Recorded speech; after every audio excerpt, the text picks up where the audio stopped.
Greetings, I'm Bairnt and welcome to Meet Me at the Table. Today we're going to be starting our playthrough of Bardsung. That's right, this is a 1 to 5 player dungeon crawler that spans an entire campaign. I've been super excited for this one to come out and I'm excited to bring it to the table to show all of you. We're going to be playing with 3 characters. We're going to run through one of the adventures that's found inside the campaign book. There's also a way of playing with the narrative game as well. That's found inside one of the stretch goals box called the Fables, but we're going to be playing through one of the campaign missions. It's going to be one of the starter missions, so you're going to be able to see a little bit of what the story is and how the game is played without spoiling too much of it. I'm not doing the tutorial mission that a lot of other channels have shown. I will be putting a link to a couple other channels that have been putting out some great Bardsung content, so please check out those channels. There's branching paths throughout this entire campaign, and our path is going to be different from some of those other channels. This is going to be really cool. Of course, during the playthrough, if you do see any errors, please make sure you let me know. I'll put a pinned comment of all different errors that I've made because there's a lot going on in this game and I want to make sure that not only do you enjoy this game, but you're able to learn from this playthrough as well. So if you're excited to see our 3 characters, this adventure, and what could possibly be in store when you go into a dungeon, then I need you to meet me at the table.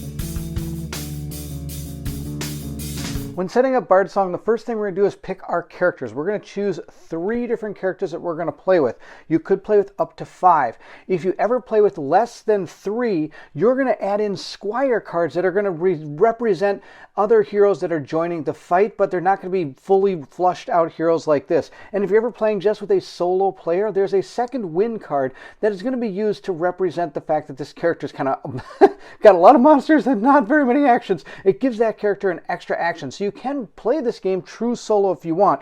We're going to be playing with 3 characters. The first one that we're going to use is Dawnguard. This is a cleric type character. Dawnguard has some things up here. The first one is speed. It's how many movement this person can do, which is 2.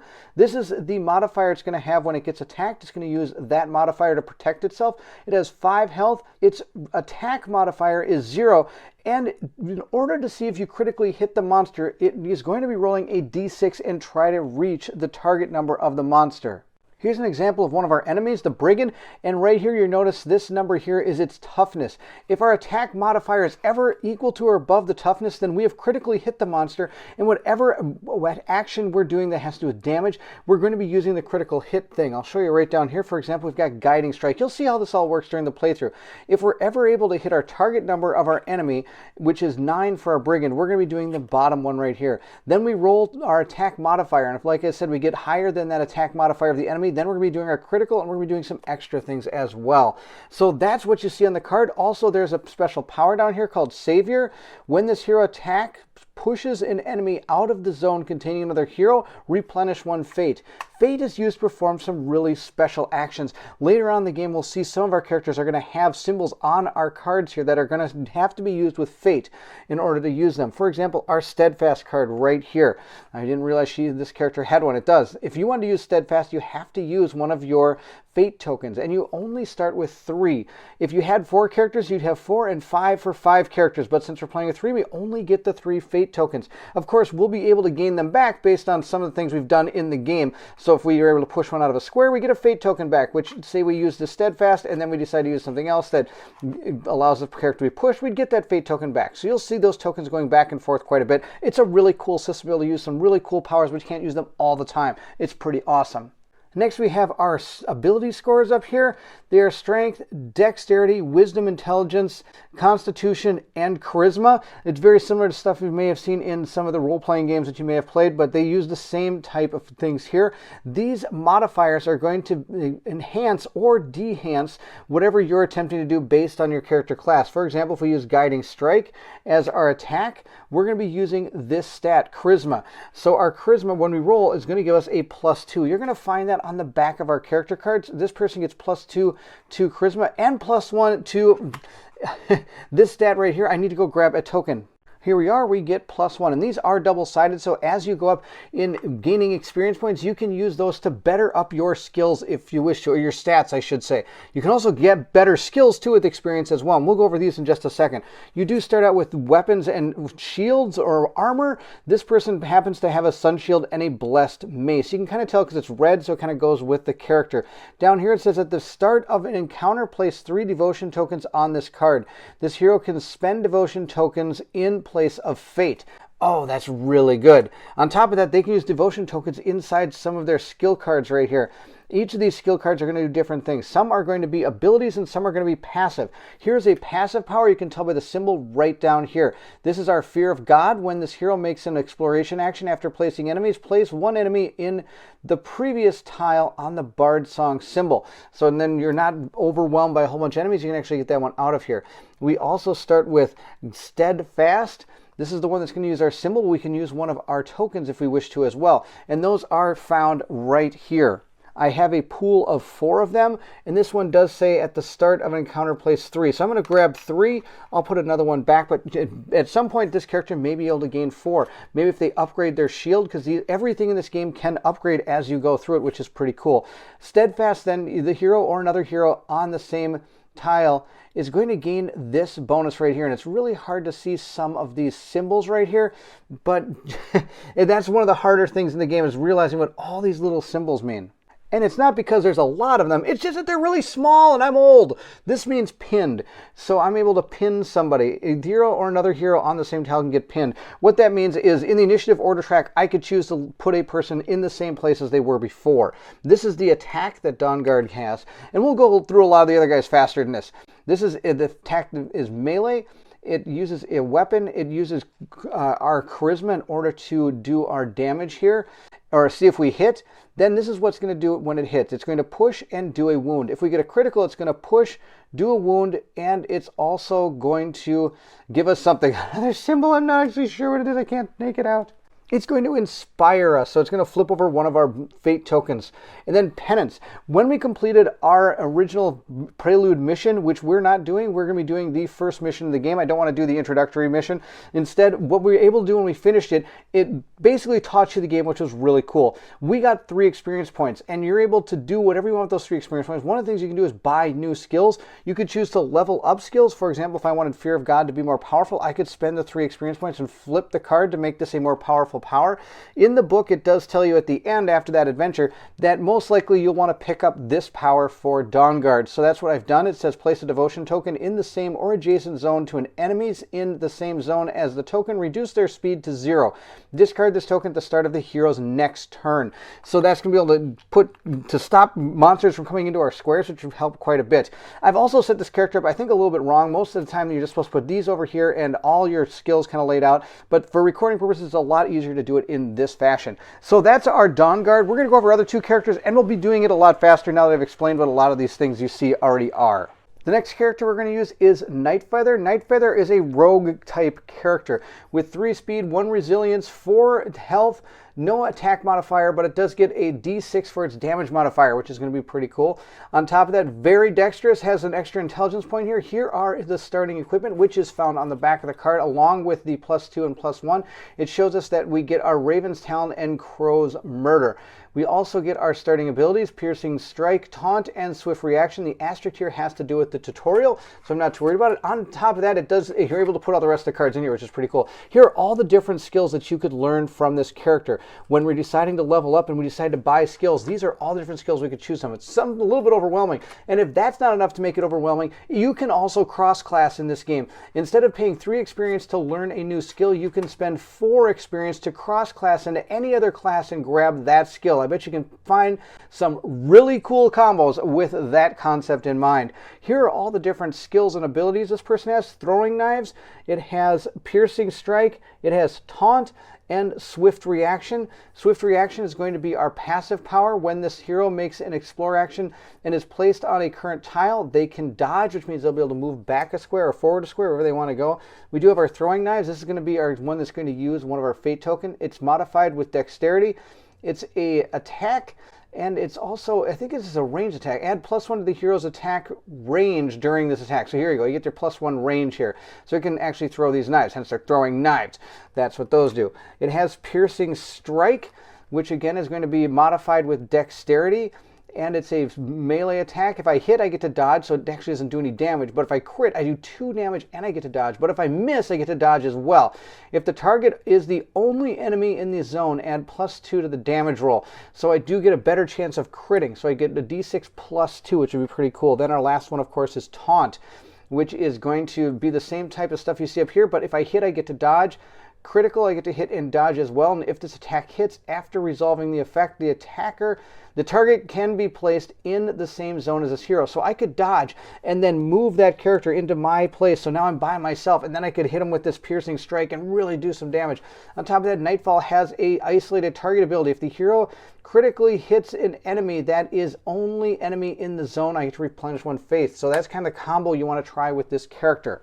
Our final character is Skull Splitter. Skull Splitter is a barbarian. The first 2 characters you saw, Dawnguard and Nightfeather, are both from the core box, but Skull Splitter is from the expansion box, so I wanted to kind of mix it up a little bit. On top of that, the 3 characters you're seeing here today were voted on by my Patreons. If you're interested in becoming a Patreon, the link will be in the description of this video. One thing that they're able to do is be able to pick not only the games, but who plays in our games, also naming some of our characters if we need to, and you can choose what type of things we're going to do in some of our live painting episodes.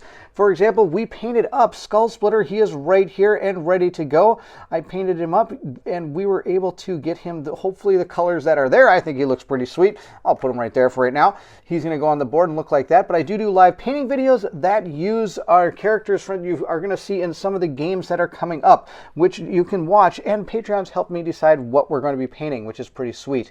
At the end of our tutorial adventure, we did get 3 experience points. Instead of getting a skill for Skull Splitter, I have decided to raise one of his attributes. In order to raise the attributes, you have to pay the cost of the next attribute allocation.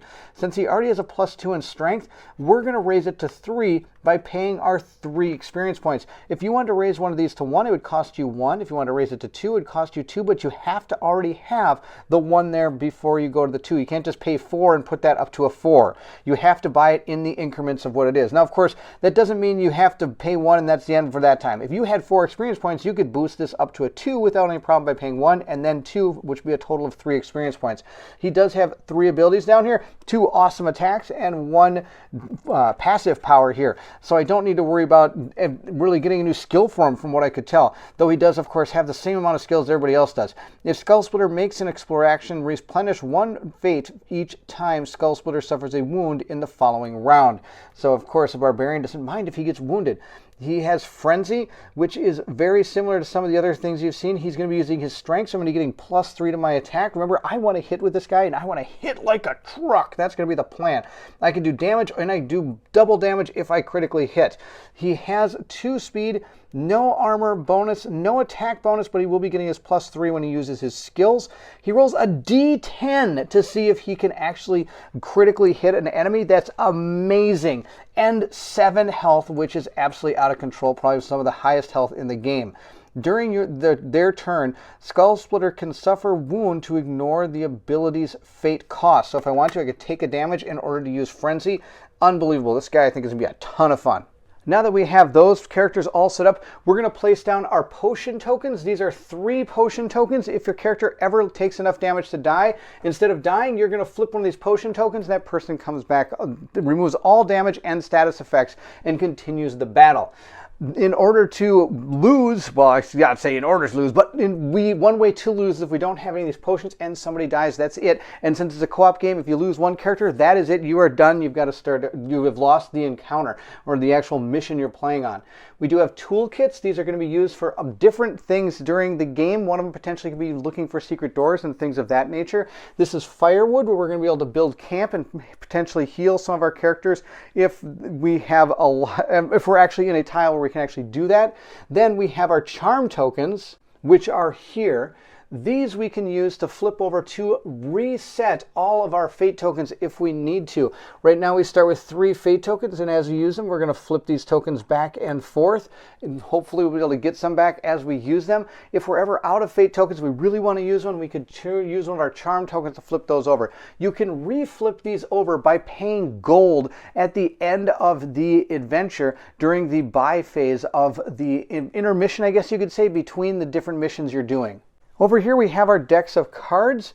We have our room cards, which are told to us by the game which to put in here.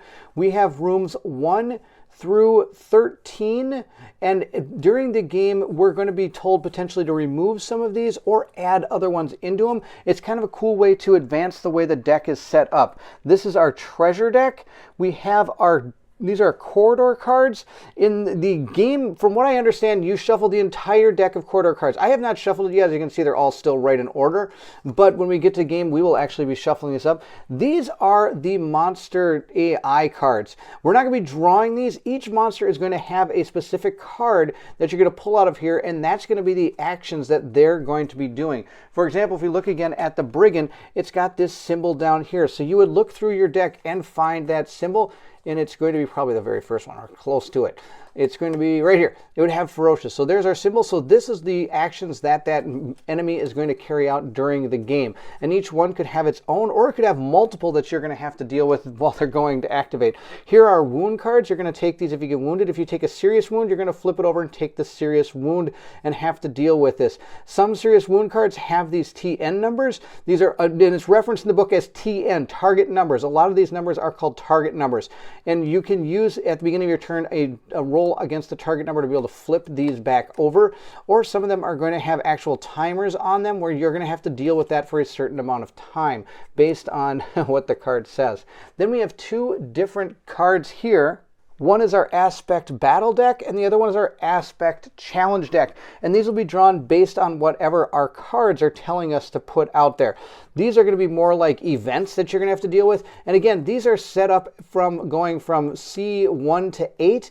And then the mission we're playing has told us to put in certain cards to make it very thematic to what we're trying to do. We're going to go over what the scenario is after we get everything set up. And here's our battle one, same thing, 1 through I think 10 or 11 or something, and 12, 13, 1 through 13, and then I have 2 extra ones that are specific to this scenario. And as we play through that scenario, it might tell us to take these out, and they're going to be permanently removed from the game, continuing on throughout the adventure. As this game goes, it's going to branch off into many different paths throughout the campaign, and these decks are going to change based on what you've done in the campaign, which makes this super cool.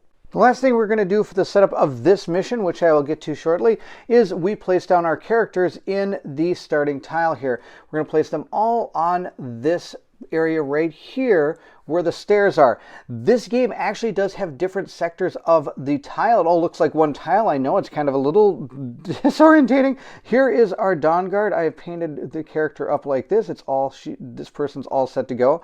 Pretty sweet. These miniatures are all really kind of cool. I like them. And here's a Night Feather right here, painted up and ready to go. Super cool. Nice little thiefy looking character, and just right there on the tile. The tile has 3 separate areas, 1, 2, and 3. It's hard to fully make out how that works, but the cool thing is this game does come with this neat little sheet here that shows you how each one of these tiles is laid out. So if you can't quite figure out where the breaks are in all the different tiles, they do have them printed out on this neat reference sheet. Our characters are ready to go. Let's figure out what is going to befall our characters inside of Bardsung. Before I read the intro to our adventure, I do want to mention that the entire game is voiced by Foreteller, which is an amazing app that really brings the narrative to all of these new cool dungeon crawlers and narrative adventures to life. And no, I'm not getting paid by Foreteller to say that. I just think their company is amazing. So if you're interested in knowing anything more about Foreteller, I will put a link to Foreteller's web address in the description of this video. I'm not going to play the Foreteller thing I'm not sure if copyright restrictions allow me to do it. So instead, I'm going to read you what it is. If you have the Foreteller app and want to listen to it, feel free to skip this part and go right to the next part. But here we go. It says, the skies are painted a crimson hue by the time you draw close to your destination. The setting sun casting elongated shadows from behind the trees. Each is the silhouette of a dagger ready to strike. just as you are at the hobgoblins, though the rich color reflects warmth in your eyes rather than murderous intent. Your guides have long departed, years of ingrained fear, too much for them to bear. It's of little matter. The land has already begun to take a downward slope as you approach the depression, and you can follow the aged dirt path the rest of the way. You even have a map drawn by a vulnerable dwarven villager that claims to have ventured into the depths during his youth, complete with scribbles of where enemies are most likely to be hiding. Ahead, a mysterious figure awaits. They wear a long cloak with the hood drawn up to conceal their face. "Greetings, heroes!" Their voice is difficult to place, curiously flat without concern. "I commend your bravery this night, and the great undertaking you are about to make. Yet, it occurs to me there is perhaps an alternative to the obvious path you follow now.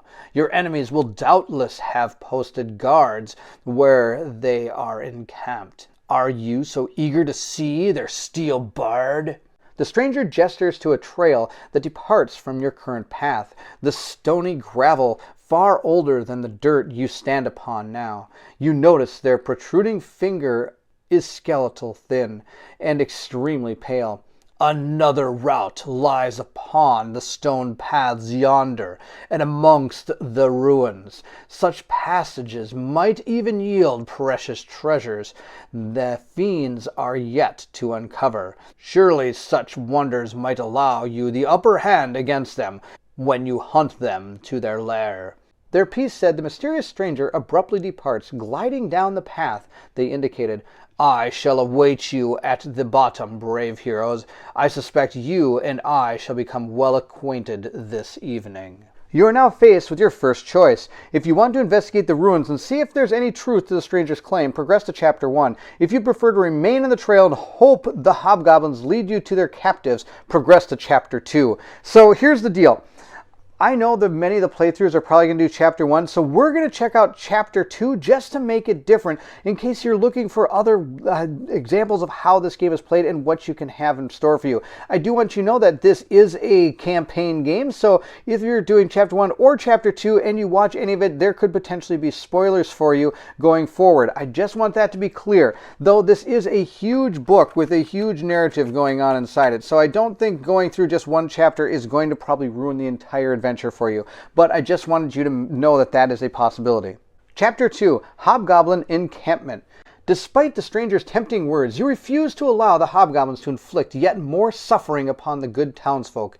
Your duty this evening is clear, and you will not be swayed from your path.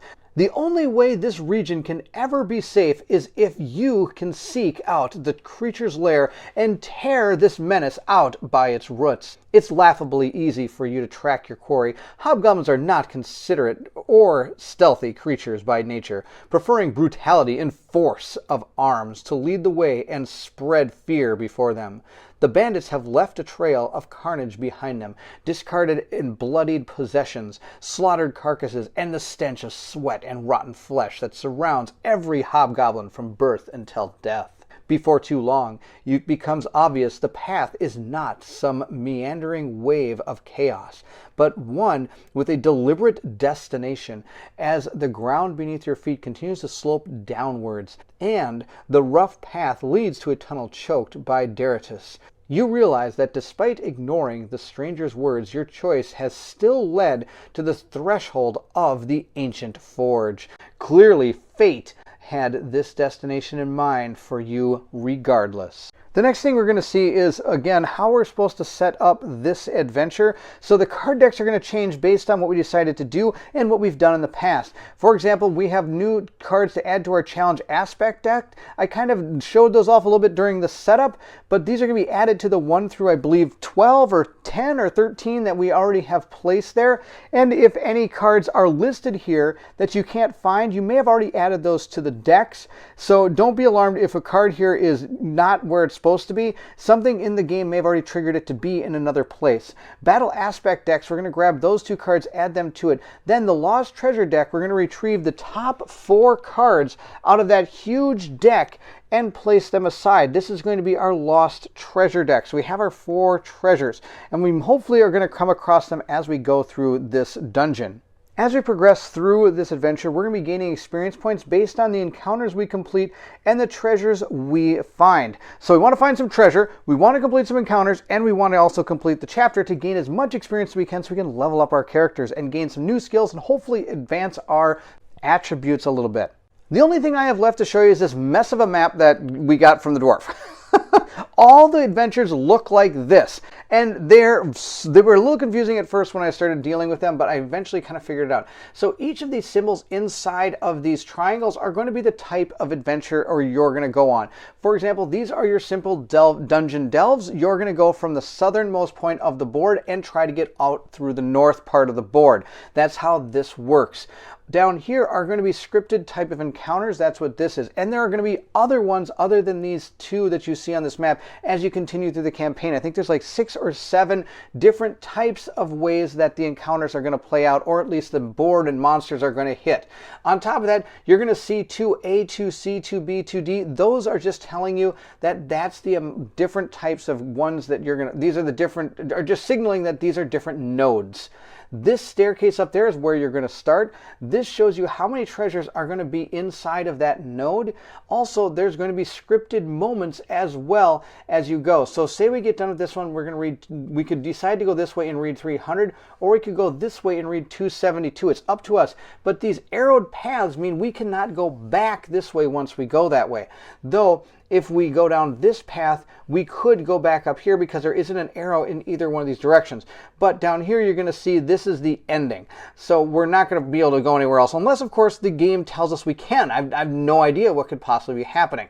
But I just want you to bear in mind that that's how this book looks. It was a little weird when I first looked at it because I'm like, that's not how, I don't understand how you set this up. But once I started reading and understanding it, it made a lot more sense. Also, at the bottom of the book, it's going to show us what enemies could potentially appear on our dungeon cards and our wandering monsters that could potentially happen. So we've grabbed these 2 monsters and these 2 events out of the decks that they're supposed to be coming from. And if our echo token, which is right here, ever reaches us, we're going to have to deal with one of these wandering monsters. On top of that, we have our terrain that might also be on some of the cards, and if a terrain appears, it is going to be a banner, and we'll deal with that when we actually come to it. While I was showing you that book, you may have noticed this small token sitting inside this giant square. Not sure why these squares have to be this big for that small little token. But being aware, this is your reputation track. This game does have a reputation system, and if you ever gain goodwill, it's going to be moving up, and if you ever gain corruption, it's going to be moving down. Corruption and goodwill technically aren't necessarily good or bad, it's just the way you decided to go through the adventure. I've panned out quite a bit just to show you how big this board is. So our goal is to get from here, and we're supposed to make a tile touch or go a little bit past that line from how I understand it. In this actual mission here, it did show that there is 1 treasure. If you notice, there's these little Bardsung symbols all over this board, and there's a big one right in the middle. We're going to take our treasure token, and we're going to place it in the one farthest north. And if you notice here, our compass up here is going to tell us that north is right up there. So I'm going to take this token, drop it down here, and as we're playing through the game, if we're able to make the dungeon touch that token, that treasure token will enter the dungeon, and we're going to be able to gain it if we go onto the spot where that dungeon token is on the tile. We have our stuff all set up. We're going to begin our dungeon delve. This is going to be super fun. Thank you for sticking around for the entire setup. I know there's a lot, but here we go. It's time to see what happens to our adventurers. It's time to play Bardsung.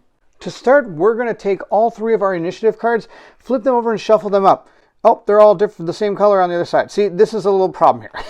Really? So basically, you just look away while you're shuffling these up, and then after that, you just drop them down on the board, ready to go. Here's number 1. So Skull Splitter's going first, Dawn Guard is second, and Night Feather is going to be third. Every time it is your hero's turn, the first thing they can try to do is attempt to flip over one of their serious wound cards. Of course, we haven't taken any serious wounds yet. Hopefully we don't get any. I'm not a big fan of serious wounds. At this point, we can then do 2 actions. The actions you can choose are either to move, use an ability, explore, or open or close a door. Yes, that's right. These doors can open and close, these neat little 3D doors. I haven't had a chance to paint these up yet. They're sadly also a little impractical for how huge they are on top of these little tiles, but that's okay. We're going to use them. I think they're kind of cool. But in some of the future playthroughs, I might not use these because they're a little out of control. But for now, they're going to use them. So we have our Skull Splitter moving first. He is on this first set area here. So what we're going to do is we're going to use our first action to explore. Whenever you're in a room, you're then going to draw a corridor. Whenever you're in a corridor, you're going to draw a room. So we're going to take the top card from our corridor deck and we're going to flip it over and take a look. So we have found a 4-way passage. So we're going to be able to place this any way we want. If there is a blue symbol in one of these arrow marks, that would mean that that would be the exact place you have to place it. But since it isn't, I can place this however I want. So we're going to grab that tile and place it out on the map. We're going to take our tile and place it down just like this so it matches up right here. And we're able to, then since we explored, we automatically move into that room 1 space. If we look at the bottom of this, we are going to be grabbing one of our challenge aspect cards. We've gone ahead, shuffled the deck up, and here's our top challenge aspect card.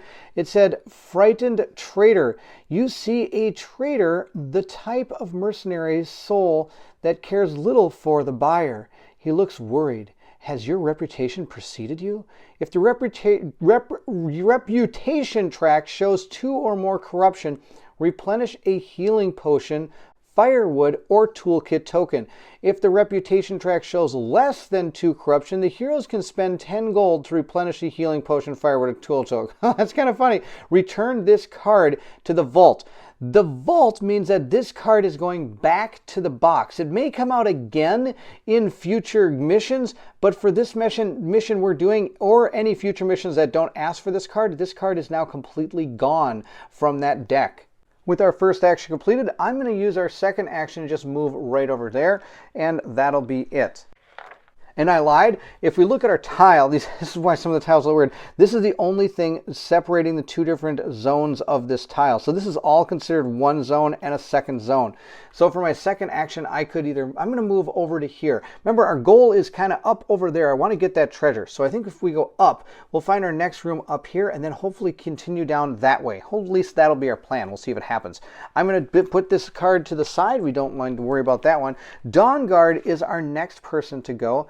Dawn Guard is going to use 1 action to move 1, 2, and then Dawn Guard will explore. But this time we'll be exploring a room. So we'll draw our first room card and see what we have found. We found a giant room with a whole bunch of symbols. So let me start explaining what this is. First, we're going to be using a battle aspect card. Then we're going to see if there's any blue arrows here. There are not, so I can orientate this any way I want to that could be advantageous to myself. Next, the symbols that we see circled are used for 4 to 5 player games. So we're not going to be worrying about those symbols. So the other symbols are going to be what enemies spawn onto this tile. This right here could potentially be that terrain we have to do. So let's consult our book and see what we have to deal with. If we look at our enemies and we look at the card, it looks like we're going to be fighting 2 brigands, which are right here. Then we're going to be fighting 2 raiders, which are going to be right there. And then our last one is going to be, it's going to be a reaver, is going to be right here. So that's what the enemies are. And then we do have our symbol here that does show that our banner is going to be in play as well for the terrain. So we'll place down our 2 brigands in the back here. Now I've got these brigands painted up. They look pretty cool. I like the way that they actually turned out. These are really cool looking miniatures, and I kind of made it a little bit different. I put a green thing on that guy. It's pretty neat. I haven't got a chance to finish their bases yet, but for now, they're as good as they're going to get. Then we do have a couple of our raiders. They're right here. These are what the raider guys look like. Again, kind of paint up these little bows. One is going to be found in that area there, and right here it is divided. As you can see, these wood are going to be dividing some of the things. So there's actually 1, 2, 3, 4, 5, and 6 different places you can stand in this room. And here's the other one right here. that one's going to be in that spot there. Now, sadly, I haven't gotten painted up the Reavers yet, but that's okay. We'll get to them very soon. I apologize for that, but that's okay. There's a lot of miniatures. Not wanting to get to this game because I was having so much fun playing just the intro part of this, so I'm really excited to do this. We're going to move this character into here. They automatically move into the portal from where they came from, and that's going to signal a change in the marching order. So we have to now add these enemies to the cards and reshuffle the deck and do it again. I know our character down here has not moved yet, but that's okay. It all kind of balances out in the end once you'll see how this works, but it is sad that this person didn't get to go. And not only that, she loses her second, or he, I apologize, he or she loses the second action that they have as soon as these monsters are placed on the board. Now that our enemies are placed, we're going to draw a battle aspect card because of that symbol down there on this tile. We're going to draw number 7, I guess. It says Deep Pockets. It seems this mob may have just returned from a successful raid. Place a number of time tokens on this card corresponding to the number of heroes. There are 3 to 4 heroes, 2 time tokens. During the end phase, discard a token from this card. If there are no tokens to discard, discard this card. If the card is still on the marching order when the last enemy is defeated, the heroes gain 3 gold. Oh, that'll be pretty sweet. Notice there are some symbols down here. Each one of these symbols correspond with a particular type of action. The first one here is immediate. It's the same one that our trader had, that frightened trader. If you notice, that one was lit up with a little symbol here, so it's immediate. This is not an immediate one. This one is a sustained one. So that's what that means. This card is placed next to the tile, and rules on this card are consistent with what is going to be to keep it sustained. And we have these tokens we have to deal with. The next one is a delayed. We'll place this one of the delayed slots at the end of the marching order, and we'd be resolving something in that aspect. This is not a delayed one. And lastly, we also have engagement. This will always appear in addition to one other symbol above. This indicates that the card is discarded if all enemy cards are removed from the marching order. So this will be laid out right here next to the board. We'll put 2 time tokens onto it, which are on the flip side of our wound tokens, which is kind of cool. We got time tokens on one side, wound on the other. So we're going to put down 2 time tokens, and I'm hoping to fill this board with wound tokens. That's my goal. And we'll see if we can actually do that and take out these guys. The final thing we have to do is place down our banner token right here in accordance to our card. We had it noticed, it is right up in this area with the bandit brigands here. We have the brigands with the banner. What that banner does is the first enemy card to become exhausted each round will suffer stop, which means it'll go all the way to the back of the line. After that, it will be then exhausted. Heroes in the same zone as this banner token can use an action to discard the token. What that means is when the first enemy that in this group actually activates, after it activates, it's going to go to the back of the initiative order and activate again at the end of the turn after everybody else is gone. So it's kind of like getting an extra turn. So we have to try to get rid of this banner, but I have to spend an action, and there can't be anybody in the square to do it. So I don't know how we're going to get to that banner right away. We might have to deal with the consequences, at least for now. At this point, I get to use my Fear of God. When this hero makes an exploration action after placing enemies, place one of them on the previous tile's fate symbol here, this Bardsung symbol. So I'm going to place one of them there. I think I'm going to place one of the raiders. Let's get one of the raiders out of here. I'm going to put him right there. Maybe we can take him out real quick. That'd be pretty sweet. We're now going to take all of those new enemies that we have in here along with our cards, and we're going to shuffle them up, give them a quick little truffle shuffle here, and we're going to place them out on the initiative track. Now, I think in the future, I'm going to use an opaque back sleeves. I haven't had a chance to sleeve all these cards yet, and I really want to, and I think the best plan would be to use opaque sleeves on the enemies and your activation cards so that you don't know what's coming out here. Otherwise, you have to just look away. That's what I'm doing, looking away. All right, we'll give them a truffle shuffle here and put them down. Our first one is going to be the Raiders, then Dawn Guard, followed by the Brigand, Night Feather, the Reaver, and lastly is going to be Skull Splitter. I was really hoping Skull Splitter would really split some skulls. That would be really good, but instead we've got the Raider. Let's check out what that character does. So we have 2 speed. It has a 4, in order to get a critical hit, that's its like resistance. It'll die if it takes 2 wounds. Every time something takes 2 wounds, you reference this right here. This means death. This does not. This means it's going to heat up, and you're going to flip this card. If you notice, the initiative order had a different side, which could change what the character does. The next thing we have is how much gold you're going to get when this is removed, not per character that you kill. It's per card that is removed from the marching order. Then we have what the character is. It's, I believe, like a hobgoblin. This is what it has for range, so it does have 2 range. It's going to do 1 damage if it hits. These are going to be the AI cards that it's going to use. So if we grab both of those AI cards, the first one we have is Cautious, and that was on top, so we'll start with that one. And you're going to do 1 action per set of brackets here. There is only 1 set of brackets, so we're just going to attack the closest hero. So that can happen, so we're not going to do the move until the closest hero is in attack range. So let's take a look at the board and figure out who the raiders are going to attack. The raiders will be following this behavior. It'll start with this one and then move to that one. The first one it is going to do is Cautious. It has that symbol there. So it is going to perform these right here. If it's an orange, it is mandatory. It has to do the action. And with these brackets here, it does one of the things in the bracket, starting from the top going down. So the first one says, attack the closest hero. It can do that because the raider has a range of 2. And we have this one here, so attack the closest hero. It's going to attack Dawnguard. This one is going to attack Skull Splitter. Or it could attack Featherweight or Night Feather right here, because it is also 1 square away. When there's a tie between who it's going to fight, it will go towards whoever is highest in the initiative order. So in this case, it actually is going to be Night Feather. Night Feather is closest in the initiative order and is equal distance from this enemy when making its attack. At this point, we'll see if we're able to block this attack. You're always going to use the target number for both attacking and defending. So we need to roll higher than a 10 in order to defend against this raider's attack. The first person that will be attacked is Dawnguard. Dawnguard does have +1 to the roll found on the card here. So we'll roll up our die and see what we get. We get a total of 14, so that's going to be a 15, which is higher than that, so we're not going to get hit. Night Feather will be next. Night Feather also has +1 to the roll, so we'll see how that goes. It also got a 15, so it gets a 16. That's so good. So the raider did not hit either of us. That's the end of its Cautious attack, because it is only going to fulfill 1 thing found inside this bracket. Once that's done, we'll go to the second part of its AI step, which is found down here. That is called Retreat. If this enemy is in the same zone as a hero, it moves up to its speed value toward the closest zone that doesn't contain a hero. If the enemy doesn't have sufficient speed to reach a valid zone, it does not move. So that's going to be the end of the raider. We'll see if it's going to move, but I think it's not. There are nobody in either one of the squares that it's in.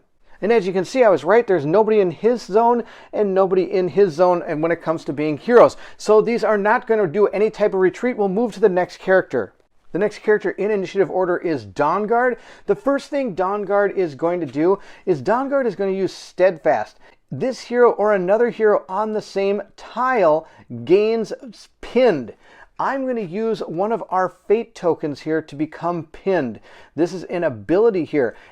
During your actions, you can perform 2 actions. You can do 2 ability actions. You can do 2 move actions, or you can do 2 explore actions. You can do any 2 actions you want. The thing is, you can never do the same ability twice. So I couldn't use Steadfast twice, but I could do Steadfast and, let's say, Striking Guard or Guarding Strike, or I could use Penance or any of my other abilities. You can just never use the same ability card twice. So for this one, we're going to use Pinned first. What that means is we're going to take this token and place it there. When I shuffle up this initiative deck, Dawnguard will be second, no matter what, which is pretty sweet because there's a lot of characters in this fight, and being able to go second will not only potentially bring targets towards this character, but also have this character be able to act hopefully before some of the enemies next time we go. Now that's the first action Dawnguard is going to do. The second one is going to be a move action. And I may have a plan, we'll see if it works. Before we move, I am going to flip over our fate token. We did have to use one in order to use our steadfast card. I'm going to move her or him back into here, and that's going to be the 2 actions that Dawnguard is going to perform. At this point, the next character in line is going to be our Brigand. So we're going to check this AI to see what it does, or I should say behavior card. This is going to be its range. Let's see if it's attacking. Our ferocious AI card says, attack hero in the same zone. That's not going to happen. There's nobody in the zone. Next, we have charge. Charge a hero in an unengaged zone. Well, here are some heroes in an unengaged zone, so they could charge them. Our Brigand has a total of 2 speed, so it's not going to be able to make it because it's going to have to go 1, 2. Those are 2 separate tile areas here, or 2 separate zones. We're going to then move to the third one. Charge a hero in an engaged zone. Again, it can't do that, so it's just going to move toward the closest hero. So we're going to move 1, 2, and 1, 2. Now that the Brigand has gone, they're going to exhaust. One thing I didn't do for these 2 is it does say in the rules that once you complete a character or a person in the initiative track, you should flip them 90 degrees to show that they have done their actions. Instead, I'm going to use these just so I can keep all the cards in line. So these 3 characters have gone. Remember, this one is going to be able to take advantage of the banner, so it's going to get stopped. It's going to move all the way to the back of the initiative order and be able to activate again. This is where I'm a little unclear. Do all these slide up? And if so, does this one get pinned to the top, or would it get pinned to number 2? For the way we're going to play for now, I'm not exactly sure how that's going to go, so I'm just going to pin it to 2, and that's how we're going to resolve this issue. This Brigand has gone. It's going to be Night Feather. I'm just going to drop the token now to show that we're going to be using Night Feather in our next move. Night Feather is behind closed, or an open door, I should say, which I was really hoping to close, but sadly we found an absolute monstrous amount of monsters. Monstrous amount of monsters. Oh, I'm pretty good. We're going to use our action first to move into that square. Then we're going to attack this Raider using our Piercing Strike. This is going to be a melee attack, and it uses dexterity in order to add to our attack roll. We're looking for a critical, I hope, because that would do a lot of damage. And it says here, if the target is the only enemy in the zone, add +2 to the damage roll. So we're going to be able to do that. There is only 1 target in the zone. And this is an ability that you have to use. It is not a passive ability. The passive abilities have this symbol right here. So we're going to be using our Piercing Strike and see if we can take this guy out. Our Raider has a target number of 10. Here's our Piercing Strike. I'm going to be able to add 2 because of our dexterity. I do want to mention here that when I was explaining the characters, I mentioned that this was the amount I'm going to be able to gain towards my attack. That's false. This is the range value of characters or enemies. What you're going to use to decide how you're going to add or subtract numbers from your roll is based on the symbol inside the abilities you're using. For example, this one is going to use Dex. Our character does have +2 Dex, so we'll see if we're able to hit the Raider. We got a 17, so +2 is 19. That's easily over 10, so we're able to hit the Raider. At this point, we are going to see if we're able to break his resilience here. I'm sorry, not resilience, his toughness. His toughness is a 4. Night Feather is going to be using his modifier here of a D6. This is a really cool system. I'm going to be rolling a D6. I need to get a 4 or higher. If I do, the attack is not a hit, but a critical hit. That is the deal. So we're going to roll this up and see how it goes. I got a 4, which does meet or beat that, so it is a critical hit. On top of that, remember, we had this down here where I get to add +2 to the damage roll, so this is actually a 6, which means we get the critical hit, do 2 damage, and we also get to dodge. What that means is I'll be able to move one or place myself into an adjacent area or adjacent zone to this attack. We've done 2 damage. Whenever you do 2 damage, you're going to check to see up here what is going to happen to our monster. Our monster's grit is a death symbol. So when this one gains 2 damage, it will die, which is fantastic. Our Brigand is destroyed, and we'll remove him from the board. We'll remove this Raider from the board and move him over here. I will dodge into this adjacent location over here. Oh, it's kind of, maybe I might not, because if I can get this door closed, that would be really beneficial to us. I think I am going to remain there. We're going to see how the rest of this combat plays out. I might have to move him in. We'll see how it works. Night Feather has completed their turn. We're moved to the Reaver. The Reaver is going to use its Disciplined maneuver here. It also has its Ganged Up ability. Enemies with another enemy in the same zone gains powerful attack on their attacks. Now, sadly, I will say these symbols are really small on these cards, sadly, with my 40-plus-year-old eyes. It's kind of tough to see sometimes. Oh, but we're going to be able to do a powerful attack for enemies with another enemy in the same zone. When we move this around, I think that's not really going to take place, but I will tell you that powerful attack gives defense rolls disadvantage against the attack. If we had other people in, we'd probably have to deal with that. But let's check out our disciplined card here. Our disciplined card says, attack the hero in the same zone. There isn't one. Then it's going to charge the hero in an engaged zone. There aren't any engaged enemies or zones. Then we're going to charge a hero in an unengaged zone. Our Reaver here has a move value of 2. According to our card, so it's going to move 1, 2 into this unengaged zone and make an attack. And it will attack the person that is farthest up the initiative track, which will be our Dawn Guard yet again. The Reaver's target number is an 11. I do get +1 to this roll. I got a 12, which does mean that he does not hit me. If he did hit me, I would take 1 damage. We'll place a exhaust token on him. Super excited how this is going so far. We're going to use Skull Splitter next, and this is going to be super, super fun. It's time to split some skulls. Looking at Skull Splitter, we do notice this symbol here on his power called Frenzy. Remember when I said you could not do the same ability twice? Well, this is going to break that rule. It's called Chain Attacks. A chain attack represents the hero making flurry of rapid blows. Unlike a normal ability, the chain attack can be made up to twice per turn, so I could use this card twice if I wish to. In addition, after resolving the chain attack that hit an enemy, the hero can spend a fate token if I wish to immediately make the same or another chain attack as a free action. So he could make a massive amount of attacks just swirling this axe around. It sounds really cool. Chain attacks made as free actions can't generate extra attacks though. And the most attacks a person can ever make in any turn is 6. Yeah, 6. If I ever did 6 attacks in one turn, that would be an epic, epic maneuver. I don't think we're ever going to see that, at least not now. But what we're going to do is, just to keep this simple, I'm not going to use our chain attacks, but I do want you to know that that is what that symbol is, and that's how that works. We're going to activate our Wild Swipe, and then we're going to activate our Frenzy. And we're going to have to pay our Fate token in order to do that, unless I want to use Skull Splitter's ability here that says during their turn, Skull Splitter can suffer a damage to ignore the ability's Fate cost. Well, we have quite a bit of Fate. We have 2, and we do have Night Feather's ability that fired off that I forgot to use. It says, if this hero critically hits an enemy that is the only enemy in the zone, replenish 1 fate.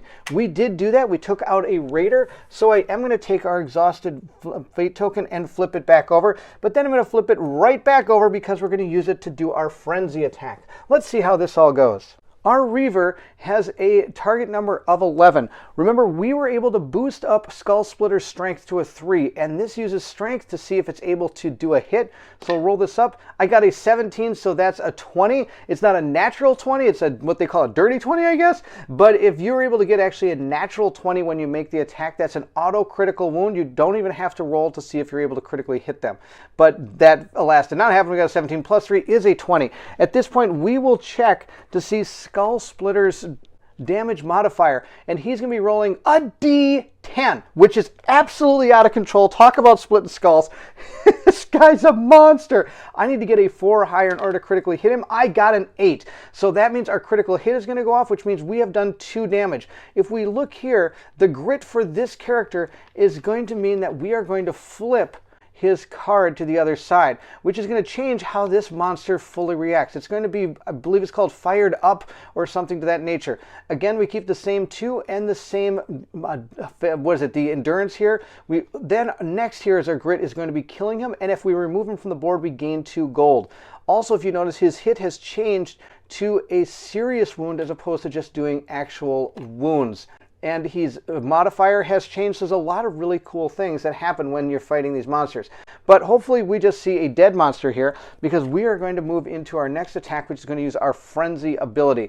And at this point, I'm then going to spend that fate token, so we have 2 left. We'll roll up our die. We got a 16 plus 3 is 19, so we did hit the Reaver. Let's see if we were able to critically... Oh, you bet. This guy's toast. We did 2 more damage. 2 damage now is going to show that he will be dead. So we're going to remove him from the board. We were able to take out the Reaver. Oh my gosh, this Skull Splitter is so good.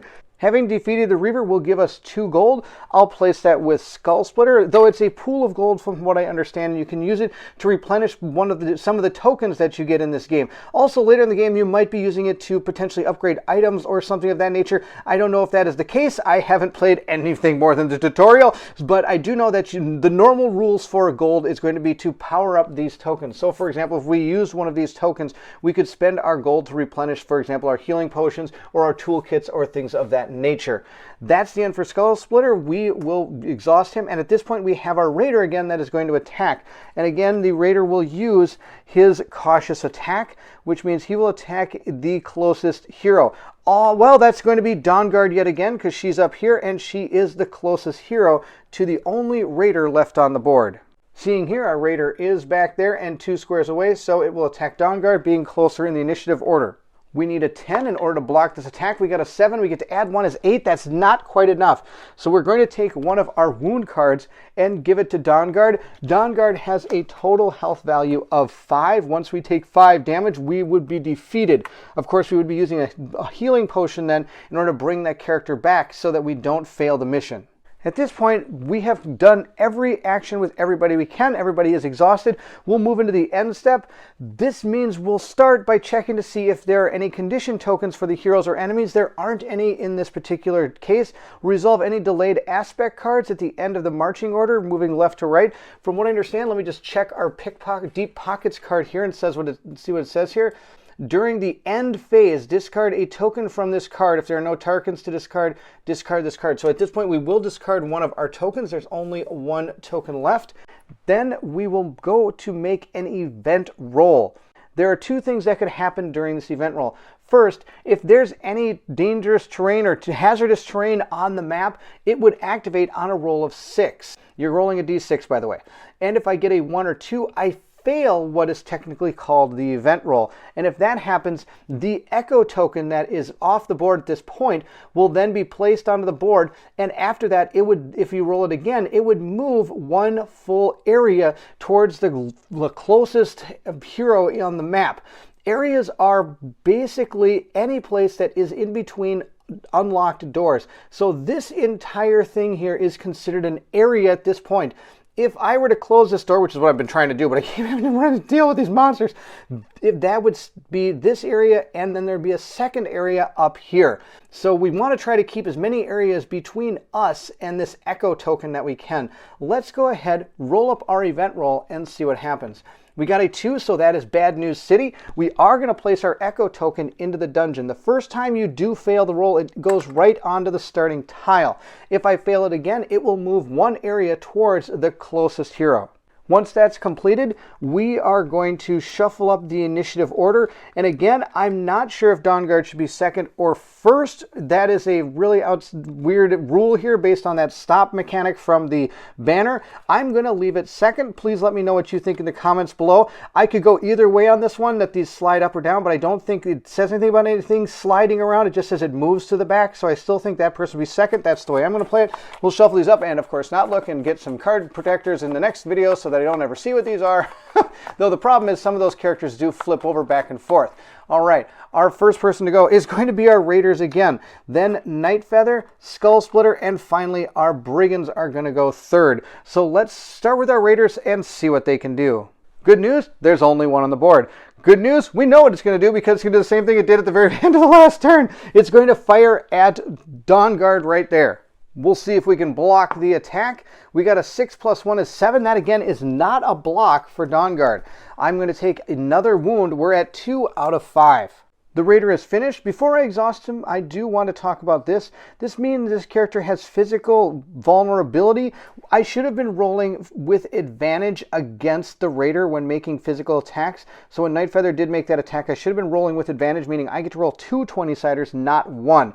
That's okay. We still killed that Raider. I just want to make sure you understand that. And going forward, I'm going to make sure I do that because, hey, all the advantage I can get is good. We'll move to Dawnguard. Dawnguard is going to be unpinned, but it's now going to be that character's turn. Let's see what they can do. Dawnguard is going to move down here and for the second action, close this door. That echo token is scaring me. So we're going to close the door to prevent ourselves from being all in one area. Dawnguard finishing the turn, we'll move to Nightfeather. Nightfeather is going to move 1, 2 to right here. And I want to make sure you understand you can have as many characters in a zone as you want. There is no limitations to what is the size of the map. From here, they're going to use, or the character's going to use a throwing knife. I'm going to have to use one of my fate tokens, so that means we will be exhausting our second fate token to use this attack. I'm going to be able to use my dexterity, and I get to add +1 range to the hero's attack range during this attack action. I do want to mention that I'm going to be firing at this character here, this Raider. I am not going to be getting any type of opportunity attacks. That's not anything in this game, nor is there any type of line of sight or range or line of sight issues in this game. You can, if you're within range, you can target the character as far as I can understand from everything I've been reading. So we're going to just target the Raider, hopefully take this Raider out, because this Raider is also going to be taking advantage of this banner at the end of the turn. So if we can get this guy out of here, this character will not be stopped and put at the end and attack again. We don't like to be attacked twice in a turn. It's no fun. So let's see if we can take him out. With our Raider's vulnerability to physical attacks, we'll roll up 2 dice, see how it goes. I got a 12 and a 9. I'm definitely taking the 12, which is enough to hit. Then we'll see if we can break the toughness by rolling a d6 that Nightfeather has. Nightfeather got a 5. Yes, that's enough to do it. So we're going to be able to critically hit with our throwing knife, which is going to do 2 wounds. And according to the grit over here, with 2 wounds, that Raider is dead. Oh my gosh, these guys are awesome. We'll remove the Raider from the board, and we get to activate Nightfeather's ability. If the hero critically hits an enemy that is the only enemy in a zone, replenish 1 fate token. We're back to 2 fate tokens, which is going to be awesome. On top of that, we are removing this initiative card from the row, so we're going to gain the 1 gold. We'll put this with Nightfeather, because, you know, everybody's going to collect the gold they make. Even though it might be a pooled force here, or pooled group of gold, it's still fun to see who gets the most by the end of the game. Spoiler alert, I think I know who it's going to be. Speaking of who it's going to be, Skull Splitter is going to go next, and he's going to try to take out both of these brigands. He's going to move into the zone where the brigands are, and at this point, he is going to activate that frenzy ability with the chain attack. So from how I understand this chain attack works, he'll be attacking with frenzy. If he hits, I can spend a fate token to do the same attack or a different chained attack. I'm going to use the same attack because it's the only one I got. So let's see if we can take out hopefully both of these brigands in one fell swoop here. Our brigands have a 9. We'll see if we're able to hit. I got a 6, but I do get to add 3, which is a 9. That's enough. Now remember, he gets to roll a d10 in order to see if he critically wounds. And he does critically wound, and the grit on this character is death. So we'll be removing one of our brigands from the board. And after resolving a chain attack that hits an enemy, I can spend a fate token to immediately make the same or another chain attack as a free action. I am going to use the same one. So I'm going to have to pay the 1 in order to make the frenzy attack. Then I'm going to chain it again and use another one to use the next frenzy attack. Let's roll our d20 and see if we're able to hit. I got a cocked die. I got a 18. 19, 20, 21. We were able to hit. Let's see if we were able to take this guy out. I got a 4. That's definitely over his toughness. Again, we did 2 damage because of our critical here, meaning we were able to take out the brigand. Now remember, I have absolutely no fate tokens remaining. I used them all. So we were successfully able to defeat all the enemies, but at the cost of all of our fate tokens. To do all of that, it did cost us all our fate tokens. I think I will use his ability. During their turn, Skull Splitter can suffer damage to ignore an ability's fate cost. So I'm going to ignore the ability's fate cost for Frenzy and take the damage. So we're going to be able to replenish one of the fate tokens. Now, something I'm not too sure about when it comes to the way this works is I had 2 unused fate tokens.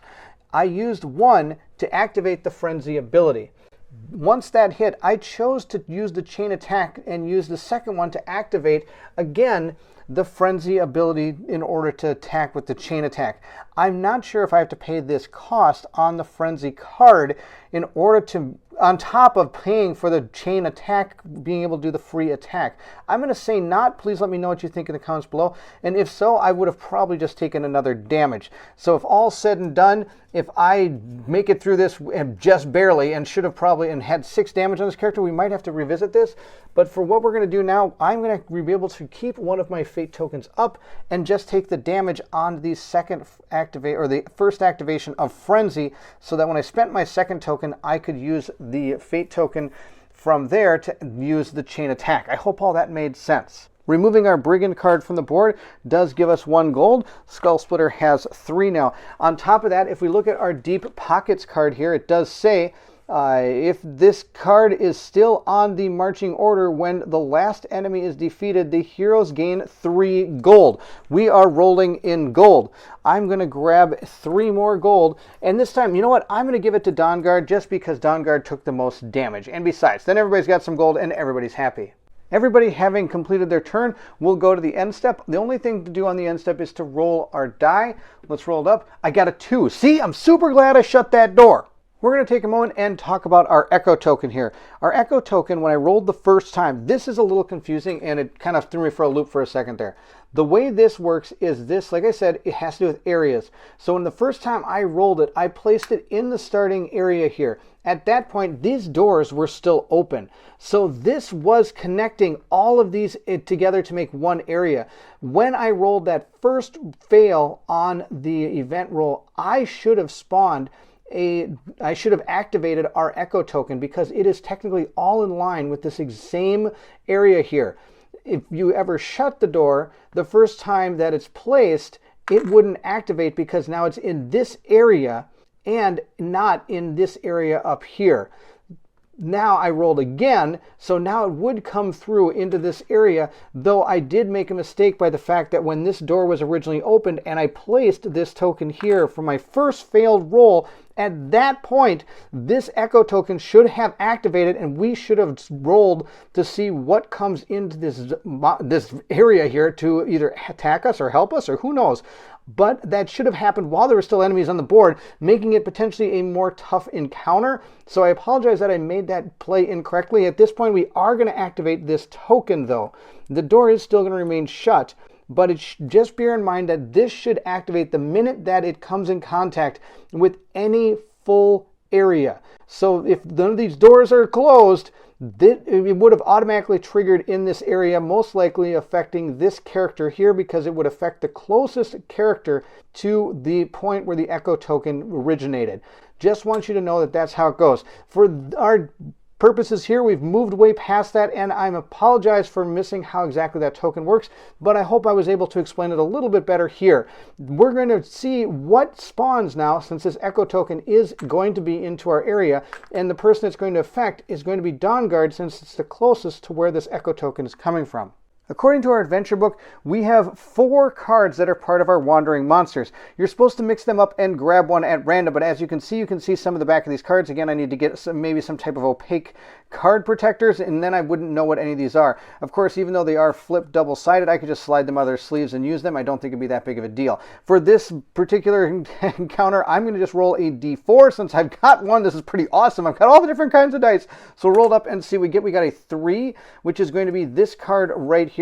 Let's read and see what it says. It says, just an echo. Safe for now, but something is definitely out there. Echoes don't make themselves after all. Place this card next to the marching order for the remainder of this encounter. Subtract 1 from each event roll. Oh my gosh, that's terrible. So I'm going to place this card right here so we can remember we have to deal with this -1 each time. At this point, we would remove the Echo token, but I'm not going to because the first fail we had would have brought out that just an Echo, and it should have happened the first round. So this is the second time I've failed, so I'm actually going to place this back in here. That represents the 2 that I just rolled before we moved into the next part of our game turn. That one is going to be on the board now. We're only 3 cards left in our random monster deck. We have a giant rat, a giant spider, and a we don't know, which is kind of cool. That's going to be the end of the end phase, and we'll move into the next turn. And I shouldn't say we're moving to the next turn yet, because part of the end phase does take into account shuffling up these cards and placing them down to see who goes. Again, we have to look away in order to see who is going to go. We are going to go in this order: Nightfeather, Skullsplitter, and Dawnguard. Nightfeather does have 3 speed. I also want to mention that our Deep Pockets card doesn't say anything about putting it back into the vault, so I'm going to place this into the discard pile instead. We'll move 1, and then we'll use our second action to explore over into this area. And we'll draw a corridor card, because this is a room card. Remember, my goal is this treasure token up here. I really want treasure, treasure, treasure, treasure. I like treasure. Another one of these 4-way paths here. So I can place it any way I want, and we're going to be resolving this type of encounter. We'll place our tile like this and move him into here. Then we'll go, oh, we have to draw our card now. Let's see what befell our adventurers. Drawing from our challenge aspect deck, we have found Trapdoor. A trapdoor opens underfoot. This hero makes a target number 12 dexterity check. Wow, I got kind of lucky on this one. Action roll. If they pass, discard this event. All right, let's see if we pass our roll. I'm going to roll a d20 right here and see what happens. We need to get a 12 or higher. We got a natural 20. Oh my goodness, this is awesome. So I got the Bardsung symbol, which is a natural 20. So we are just going to discard this card. I'm not even going to read the rest of it. We'll have maybe come across it in another playthrough sometime, and then we'll see what happens when it actually befalls our characters. Skullsplitter is going to go next. 1 up here and then 2 over here, and he is also going to explore into this next room up here. We'll grab our next room card and see what we have found. We found a square-shaped room. Hopefully we can make it overlap that, and we can gain our treasure token. The treasure token would be placed onto the Bardsung symbol inside the room we're in. Again, I do not see any blue arrows here, so I can place this in either order I want, and we're going to have to deal with these 3 enemies inside this room. We'll place our tile just like this, which means we are going to overlap our token here. So this token is going to be placed onto the map right here. I'll be moving into that section right there, and we're going to have to deal with a battle one here and see what happens. We have, oh, I should probably put our enemies out there too. We got to face some enemies first. Of course, this card decided to show off all the minis that I have yet to paint. We're going to be fighting one of our butchers. He's going to be up here. Or sorry, that is going to be one of our brutes. We do have another brute. I did actually get one of the brutes painted up, so here's one of the brutes painted up. And we're going to be painting the rest of these monsters up in my next live painting video. So please join me on that if you get a chance to do it. If you see this after that, I am sorry, but didn't get to see the painting of the dudes. But we have 2 brutes here. We also have a butcher as well. So we'll be able to place those 2 characters into the marching order. Here are the 2 cards, and we'll see more of them as we fight. Then we check out our battle thing here. Let's see what we get. We have found an ambush. Enemies flood out of the darkness, quickly surrounding you. Each hero rolls a d6. If a hero rolls a 4 or lower, place one of those types of enemies into the zone. Oh my gosh, are you kidding me? This could get really bad fast. These are going to be our brigands. Let's roll for each of our characters. We'll start with Dawnguard, who is farther away from us. She rolled a 6, so that's fine. Then we'll check out Nightfeather. Nightfeather rolled a 4. That means there's going to be a brigand there. And then we'll roll for Skullsplitter. Skullsplitter got a 2, so there's 2 more brigands that are fighting now. We'll add 1 to this zone and 1 to this zone right here. Oh, this zone is going to be over here. Sorry, I apologize. I've got zones, there we go. The zones are signified by these cracks here in this tile, which is kind of cool. And of course, the zone is split by that there. I know they tried to be artistic in here, but again, I think it would have been a little bit easier to just show us what those zones are. But I'm okay. Like I said, they do have that chart that tells you everything you need to know about each of the zones, which really does help quite a bit. That's our challenges out there. Our group is ready. Let's check out our initiative cards and see what happens. We'll grab our Butcher, Brute, and Brigand, add them to our thing here, our group of cards. We'll give them a good old truffle shuffle here. Without looking, we'll see who is going to be going when, and hopefully it'll be our characters because we really want to go first. We have the Brute first. Oh, that's fantastic. Well, then Dawnguard gets to go. Nightfeather, that's oh, then Skullsplitter. So our big guys are going near the end. Well, our Butchers, our Brutes are going first. So if you talk about a big guy, I think the Brute's the big guy. We'll see what these guys do. Then we'll move to all these other characters. This is going to be awesome. All right, are you ready for some super cool fighting? Let's start with the Brute. Our Brute is going to start with this activation here. It is going to be Disciplined. He is going to attack a hero in the same zone, which is going to be, of course, Skull Splitter. Then the other one is going to charge into an engaged zone, which is where Skull Splitter is. So he is going to be attacked twice by these Brutes. Just to show the order of activation, this Brute is going to be attacking first because it will be able to appease the top of this card. Then the second Brute will attack by charging in. These Brutes do have a 2 speed, so for the time being we'll attack here, then this one's going to charge in. Interestingly enough though, if that first Brute hits, it's going to do a damage and push this character, so it'd go back to here. And at that point, the other one's going to have to charge, and it's going to move 1, 2, and it's not going to be able to make it, which is kind of interesting. We'll see how this all plays out.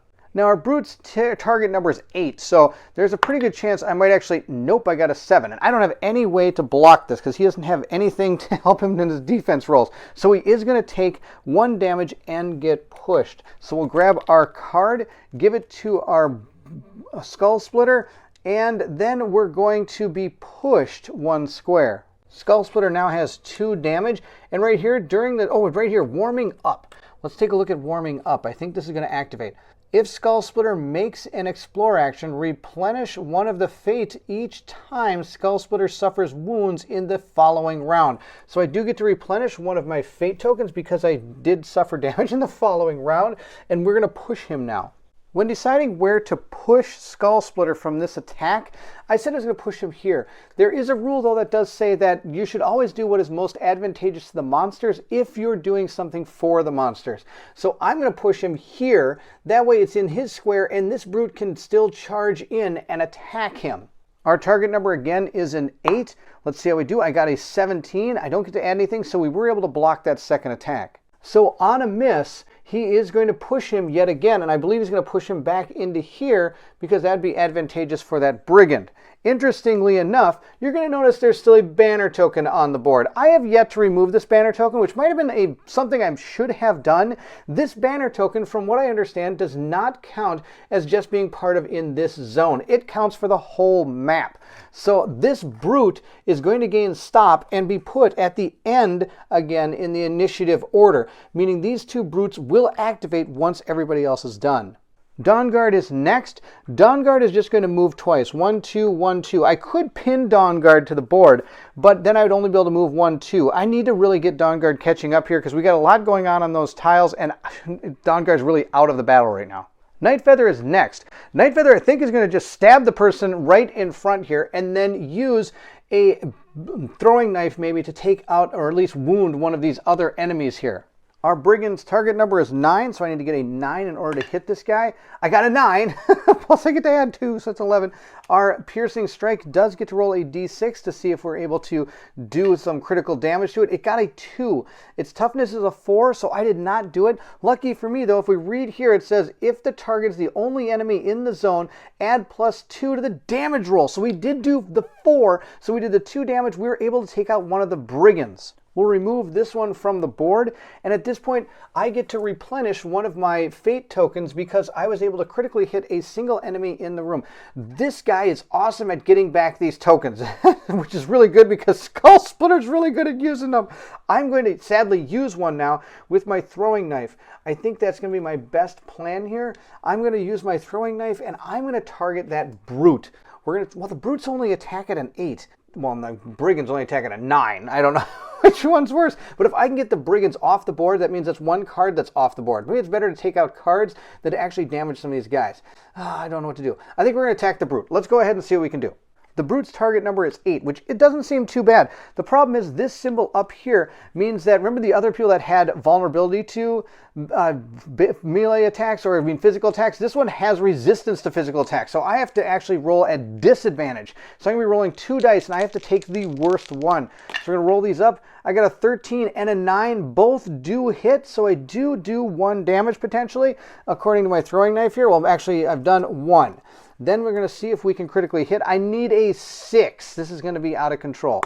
I don't think, nope, I didn't get it. On top of that, I do want to mention this down here. It says defensive line. If we look at this on the card, it says this enemy and other hobgoblin enemies in the same zone can't suffer more than 1 wound from a single attack. So that's bonkers bad. He's going to only suffer 1 damage, which is fine. I only did the 1 damage with my throwing knives, but going forward, again, that Skull Splitter's criticals aren't going to be doing a lot of damage to these guys because they just have so much resistance. Well, if you looked at the model, he's got armor everywhere. We'll place this token right down here next to that brute. And he's got so much armor. Look at all this armor. No wonder why he's resistant to physical attacks. And notice I didn't take any magic heroes. So a lot of times when I'm facing a lot of armored foes, this could be a little bit tough because maybe this character may eventually get some kind of magical type attacks. We might have to look for those when we go to level our characters up.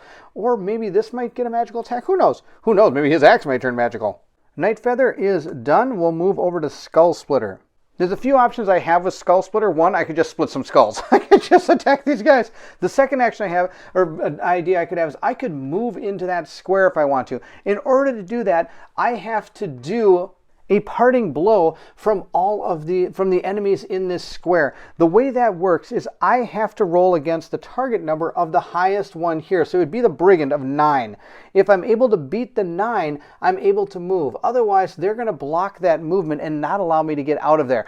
I think we're not going to do that. I think we're just going to do the splitting of the skulls. I think that's the best bet because he's got skulls all over him. Why don't we just keep on gaining some more skulls to this miniature? This miniature is super cool. Look at all these skulls this guy's got. He's got them on he's holding one here. He's got a couple up here. He's got some on his little thing over here. He's got skulls on his axe. I painted him gold because I figured he's not putting a real skull in his axe. Who knows? Maybe he did put a real skull in his axe. This guy's out of control.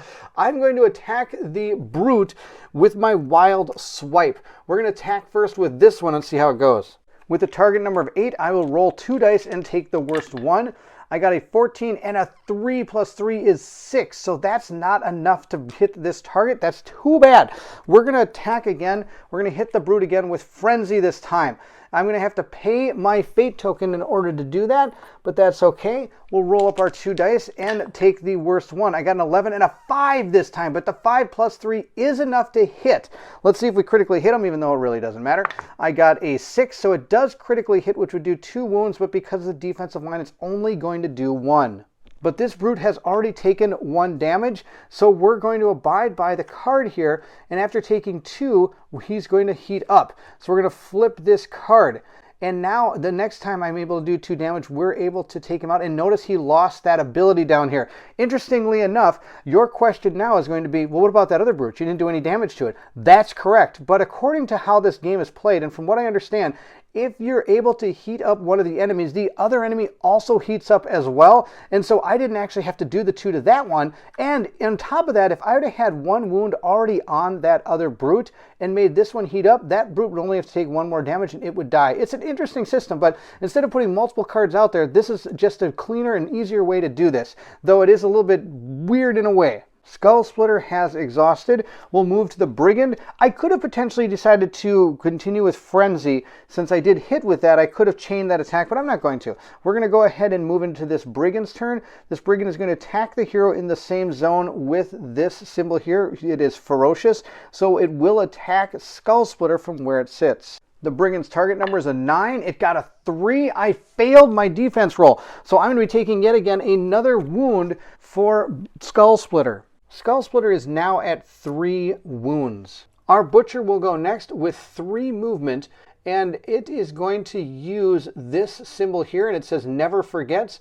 When a hero defeats this enemy, they place the Grudge token on their dashboard, and that's going to deal with the type of card here. It says Vengeful. It'll attack the hero with a Grudge token. There are none. Charge the hero with the Grudge token. Are none. Attack the hero in the same zone. Not going to happen. Charge the closest hero. So with my 3 speed, I'm going to move 1 speed into this area here, or actually this zone, and attack Skull Splitter with our Butcher. This guy is a little rough. He's got an 11. Let's see how this goes. I got a 10. So it did miss me. It needed an 11. But even when it misses, it still does damage. So I'm going to be bleeding now according to this symbol. We'll place this token right here. He is now bleeding, which means that I'll be subtracting 1 from the event roll for each hero that suffered this condition. I will be able to discard this when my heroes decide to rest. So on top, this plus this is absolutely terrible. We're probably going to be moving this echo token every turn. The Butcher is exhausted. We'll move to the Brute's turn next. His AI has changed. He is now ferocious. He will attack the hero in the same zone. So again, Skull Splitter is just getting mauled. The target number on the Brute has changed to a 10 from an 8. We'll see if we can block it. No, we do not block it. So we take a hit, we're going to take 1 damage, and we're going to get pushed. And we're going to get pushed right over to the other Butcher. So that other Butcher is going to make the same attack at a 10. And I got a 4. Oh my gosh, I'm just not taking it. I'm not doing well anymore. So I'm going to take another wound. We are at 5 wounds for Skull Splitter. We need to get some help to him, and we need to get some help to him now. He got hit so many times. He's going to get pushed right back to the square that he started from, as well as taking that 1 wound from the second Brute. Our Brute will exhaust, and we'll move into the end step. So we're just going to roll our event because there's nothing else that's going to happen during the event. I got a 5, and I have to subtract 1 from my bleeding, and I also, I believe, subtract 1 from here. Place this card next to it, subtract 1 from each event roll. So 5, 4, 3 means, oh, it's a 3, which means nothing happens. The marker does not move. So our Echo token will remain right here. I'm super excited for that. There is one thing I have to mention. When I closed this door, it takes you an action to close the door. If you ever decide to try to close a door while there are enemies in the initiative order, and at the time of using this door, there were still some more monsters on the board, you have to spend one of your toolkits. So I do have to exhaust this toolkit token in order to have closed the door back when those enemies were on the board. If there aren't any enemies, of course, you can close it without using a toolkit. With that done, we are going to remove our exhaust tokens here, take all of our cards, flip them over, give them a good old truffle shuffle, and hopefully save Skull Splitter because he's getting absolutely brutalized out there. We'll give these a good old truffle shuffle and see how it goes. I need Dawnguard to go first. Well, Night Feather, that's okay. Oh, Skull Splitter is going to go too. That's good. Then we have the Brigands. Hopefully I can take that Brigand out then. The Brute, the Dawnguard, and then Butcher. Dawnguard's going to have to take out that banner because otherwise then the Brigands were going to go to the stop. They're going to go before this. Okay, that's going to be too bad. It's going to be pointless to take out that banner because the Brigand will already have given the ability of stop before Dawnguard can do it. Unless I want to bring Night Feather back there to do it. If I bring Night Feather back to do it, I think things will be bad. Here's the situation. We could spend Night Feather's entire action to move back here and take out this banner, meaning this guy would not activate twice. I'm not too worried about the Brigand activating. I'm more worried about those Brutes. We need to take those Brutes out. We need to take those Brutes out fast. How we're going to do this, I don't know how we're going to do this. I needed him not to go there. Skull Splitter needs to swing his axe and just destroy something is what we need to do here. I think we're going to use Night Feather to move in and do a piercing strike. The reason I'm moving in is a lot of the cards have to talk about attacking the closest hero or the hero in your zone or something like that. And Night Feather is before Skull Splitter, so that would be the tiebreaker, would be the initiative order. Unless, of course, there's something else that's going to attack Skull Splitter. Hopefully there's not, because Skull Splitter only has like 2 health left. Once I'm there, I am going to use, I guess my piercing strike is really all I have. I could use taunt. This is another option I have. Taunt would potentially allow me to dodge and then take one of the characters with me as I dodge out of the square. It's an interesting thing here. It says, if this attack hits after resolving the effects of the target can be placed in the same zone as the hero. So I could taunt potentially one of these characters back down to here or back over to here. I think I'm going to do that. I'm going to taunt one of them back over to here. That way I for sure will be attacked by that creature. And then he can concentrate on trying to take out all the rest of these. I'm going to use my taunt. That's going to be fantastic. We're going to taunt the Butcher. So let's see if we can taunt him. Actually, I'm going to pull him this way, I think is going to be the plan. But first we have to hit. We need to get an 11 in order to hit the Butcher. We got a 19. That's enough to hit with our taunt, which is fantastic. So we did hit, which means I am able to dodge. If I can get a critical, that'd be fantastic. His toughness is 4. I need a 6. I got a 3. I did not get anything better than that. It does, because I don't get any bonuses to my damage with taunt. So I did hit, which means I'm able to dodge. I don't do any damage though. I'm going to dodge back to this square, and I'm going to take the butcher with me. I'm going to taunt him right into that square. I don't have to make the roll because dodge says that I'm able to place the character as opposed to moving the character. Night Feather is done. We'll move on to Skull Splitter. Skull Splitter needs to destroy some dudes. I'm going to attack this guy with our Wild Swipe. Our brute has a target number of 10. Let's see if we hit him. I got a 16 plus 3. It's a 19. Let's see if we're able to critically hit this guy. I got a 6, so that's way better than the 4 that he has. So that is enough to take him out because his value over here is a death symbol, which is fantastic. So we've been able to take off one of the butchers, or brutes, sorry, but since this one's painted, I'm going to remove the gray one and replace him with the painted one because it looks so much better when there's painted miniatures on the table. For my second action, I think we're going to use Frenzy. I don't see why I wouldn't. I'll have to spend one of my Fate tokens, meaning we only have one left up there. The other option I was thinking was that I could potentially move over here. I'd have to try to break away from this guy, or, sorry, use this character to do a parting blow, but I'm not going to do that. I think it's just best to remove some people from the board. So we're going to split this guy's skull. Roar! With our Brigand, we're looking for a value of 9 or more. I did hit. Now let's see if we're able to do that critical wound. That would be fantastic. I got the 4. That's exactly what I needed. And of course, our card, Frenzy, is going to be able to do 2 damage with our critical hit. And I could chain this if I want. There's nobody else to hit. It's going to kill this character. I'm going to gain 1 gold because now all of the characters that deal with this card are off the board. We'll remove this model from the board and gain 1 more gold.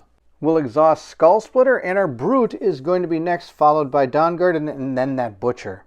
And the Butcher is now ferocious. It's going to attack a hero in the same zone. Nope, it's going to charge into a hero in an unengaged zone.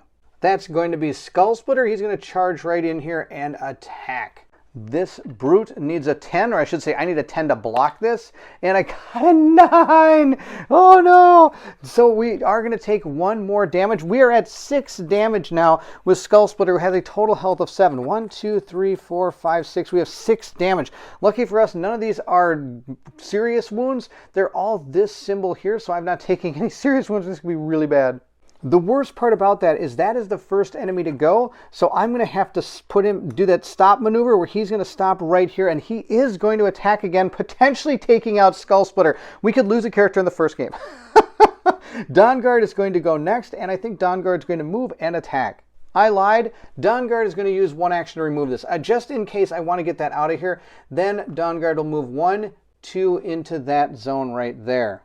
We'll place an exhaust token on Dawnguard and move to the Butcher, who has the Vengeful card. Our Vengeful card states, attack a hero with a grudge, charge a hero with a grudge, attack a hero in the same zone. So the hero in the same zone, we have these 2 in the same zone, and since this person is at the top of the marching order, we are going to attack Night Feather. We'll roll our d20 and see how it goes. I got a 5. I failed miserably.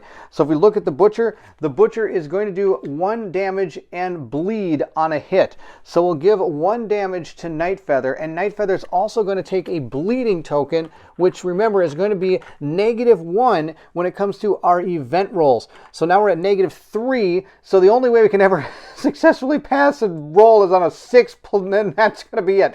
That's the end of the Butcher. The Butcher can go away. The Butcher can go far, far away. The writing is potentially on the wall for our team here. The Brute is going to go next. We're going to just exhaust him right here. He's going to attack the hero in the same zone. We have a 50-50 chance of making it out alive. Yes, we did. We got an 18. Oh, I shouldn't say we're out of this alive. We're still fighting. Our Skull Splitter is not dead. He was able to block the attack. Here's our board states where we sit. We've got our 3 characters here. We have a Butcher left and a Brute left. We still have that treasure that I want to pick up, and we have to roll now to see what happens during the event phase. We got a 3, so that is going to move this token into the next area, which is all of this map. So once that happens, it's going to hit these characters here. Night Feather is still in the front of the marching order, so that's going to be, if this thing targets a character, it will be Night Feather.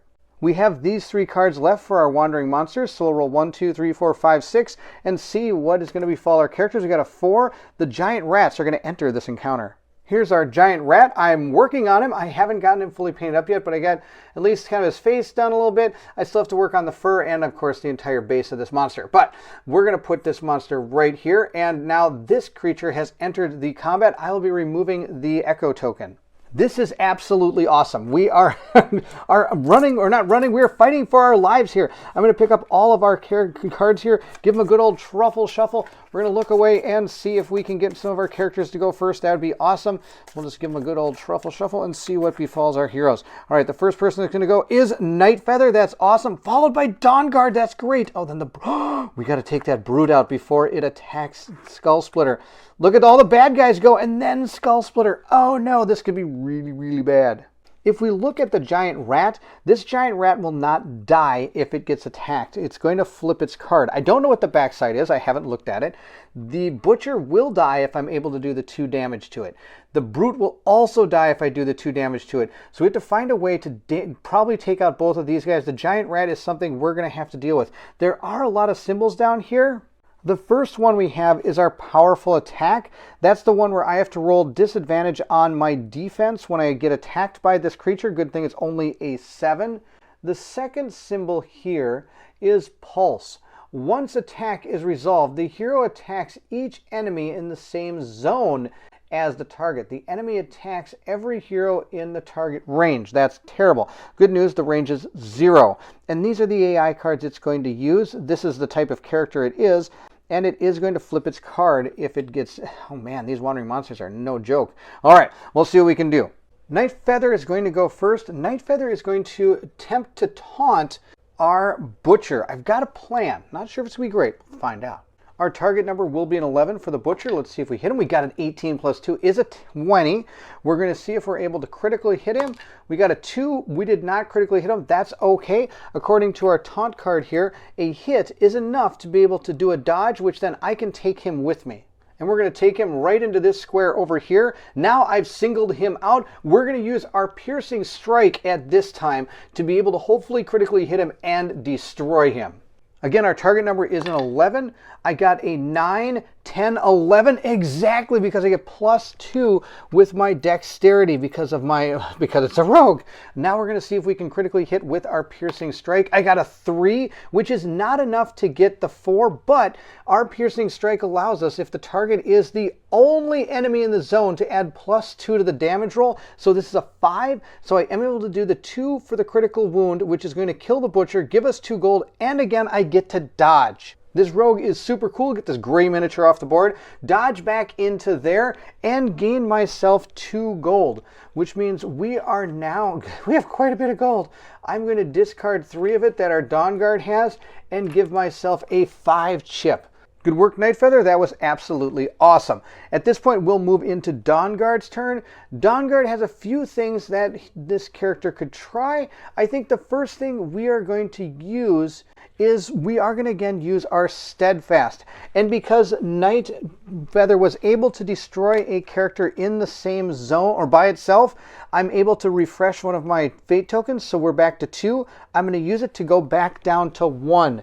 At this point, I'm able to pin Nightfeather to this location right here. This character will be going first next time. That's going to be absolutely epic.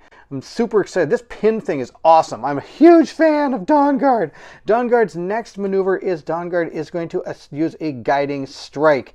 And we're potentially going to be able to push the enemy out and do some damage. We'll see how this all goes. I've got 0 range with Dawnguard, so we're just going to attack that character in this zone with guiding strike. Our giant rat's target number is 7. Let's see if we're able to hit. We got a 13 plus 2 actually is 15, so he hit. Now we're going to see if we can do a critical wound. Our die is only a d6. I need a 6 in order for this to happen. Nope, I got a 1. That's okay. If we look at guiding strike now, on a hit, I'm able to push the character and I'm able to do 1 damage. On top of this, it says if this attack hits, another hero in the same or an adjacent zone gains Bless. So I'm going to be able to give a character Bless. On top of that, I have a power called Savior on Dawnguard itself. It says, when this hero attack pushes an enemy out of a zone containing another hero, replenish 1 fate token. So I do get to replenish a fate token. We now have 2 fate tokens, and I'm going to push this creature. It's not going to matter where I really push this creature because it's going to come charging back in anyway. I'm going to push it right to there. Totally fine. I do get to regain a Bless token for Nightfeather. Dawnguard is going to become exhausted, and we're going to give our Bless token to Nightfeather, which allows Nightfeather to gain advantage on the next action roll. Then I'll be discarding this token. So not only is Nightfeather pinned, meaning this character will go first, I get advantage on my first action roll that I do, which can be Sweetness. Oh, hopefully I can take something out with that. Brute is going to go next. Brute is ferocious. I'm really worried about this. I could have potentially taunted Brute out of the Skull Splitter's space, but being able to do so much damage and taking out that character I think was way better. We're going to use Ferocious on our Brute, who is going to make an attack against a hero in the same zone, which is Skull Splitter. It's a 50-50 chance that something bad is about to happen. Never tell me the odds. Let's see how we do. Oh, I got a 19. So we were able to block that attack by the Brute. That's awesome. Skull Splitter is still alive. It is now the Giant Rat's turn. The Giant Rat has 2 different attacks. The first one is Devour. It says, at the start of the turn, if this enemy is in the same zone as 1 or more other enemies and there are no heroes in the zone, it defeats an enemy in the zone with the lowest initiative. So in other words, it just goes and attacks it and eats it. Oh my gosh, that's awesome. That's amazing. If this enemy defeats another enemy, its turn ends and the other behaviors are not resolved. Oh, that would have been kind of an interesting tactic to use. I didn't know that's how that worked because I haven't ever played against the Giant Rat before. We do have our Ferocious, though. That's going to be the next one. A same zone or hero in an unengaged zone. So this rat is going to come back in and attack Nightfeather with its attack. But it is going to have a pulse attack, which means it's going to attack every person in the same zone. So both of these characters are going to be attacked by this Giant Rat. Our value is 7, our target number here. I'm going to do these all as one roll. I've got a lot of dice I'm about to roll, but I just want you to know how Pulse works. Pulse works where once the attack is resolved, so technically I should attack Nightfeather first. Once that's resolved, the enemy attacks every hero in their attack range. So the range is 0, so the only other person in the attack range is Dawnguard. So instead of resolving that attack and then rolling for Dawnguard, I'm just going to roll all the dice at once, since those are the only 2 that are actually targeted by this attack anyway. Nightfeather is going to be the black dice, and Dawnguard is going to be the, like, I don't know, Bard dice? I'll call them Bard dice. And if anybody's wondering where I got these dice from, as opposed to the black ones that come in the set, these were part of the Kickstarter as part of, I believe it was part of the all-in pledge, or you could have got them separately as an add-on if you wanted to. We're going to roll these up. It's a 7 that I'm looking to try to block this attack from. He was able to block it with an 18 and 11, 11 being the lowest. This is a 6. I get to add 1 to it, so it's a 7. I think it was a 4 before that, and I think it tipped over. So we're just going to take the damage. I think it was a 4, and then it actually tipped over while I was talking about Nightfeathers. So we're going to take 1 more damage to Dawnguard. Dawnguard is up to 3 damage. This character can only take 2 more, and it will die as well. Our Giant Rat is now exhausted. It is now skull splitting time. I don't know how many times I'm going to say that, but I love it every time I do. I'm going to use my Frenzy attack. No, I'm going to use Wild Swipe. I'm going to use Wild Swipe on this one because it's not going to cost me a Bardsung token or a Fate token, and we'll see if we can take him out. I need a target number of 10, and it no longer has that ability where I have to roll disadvantage. We'll roll this up. I got a 1. A 1 is terrible. Okay, one thing good about a 1 is even though you miss, you still get to replenish one of your Fate tokens when you roll a 1 or a 20 on anything. So I do get to replenish one of my Fate tokens. Funny thing is I'm about to use it now in order to attack with my Wild Swipe. My Wild Swipe is going to attack next, and I need to hit with this thing. Let's do this. I got a 13 plus 3 is 16. That is enough. Let's see if we're able to critically wound this Brute. I got a 10. Zeros are considered 10s, so that is enough to go over his toughness. I did my 2 damage according to my critical hit with that. That's going to give us 2 more gold because all the Brutes are off the board.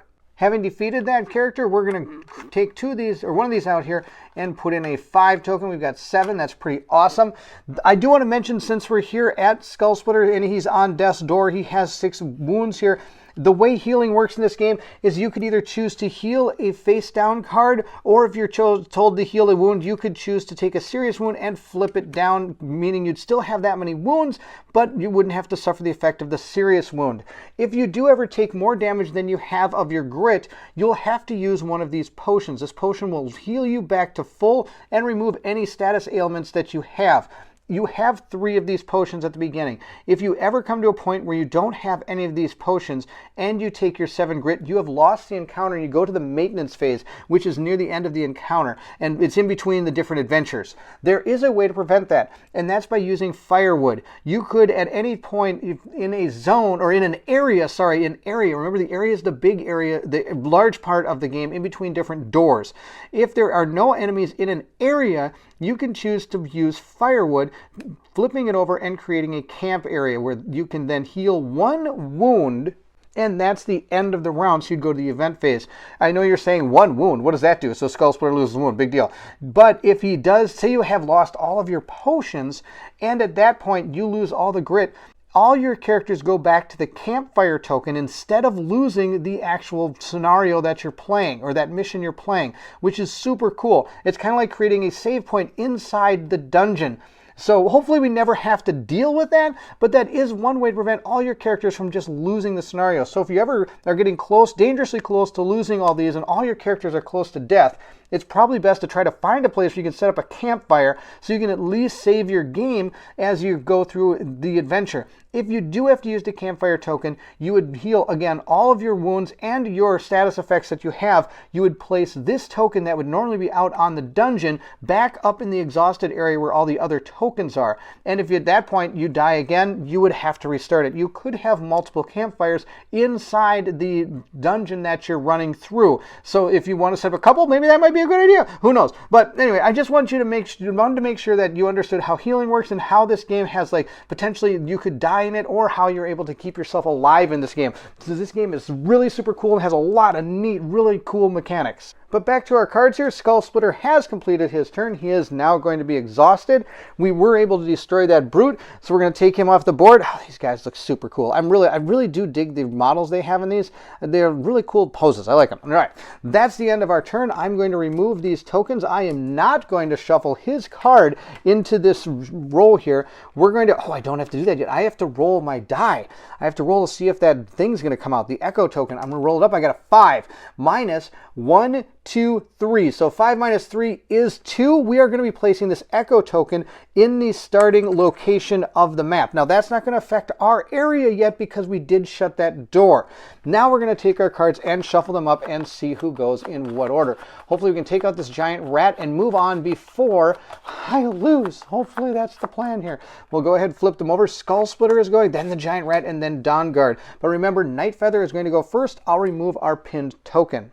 Nightfeather is going to start by taunting this rat. Let's get him into the square where we can actually do some major damage to him. So I'm going to attack this guy and attempt to taunt him over into that square.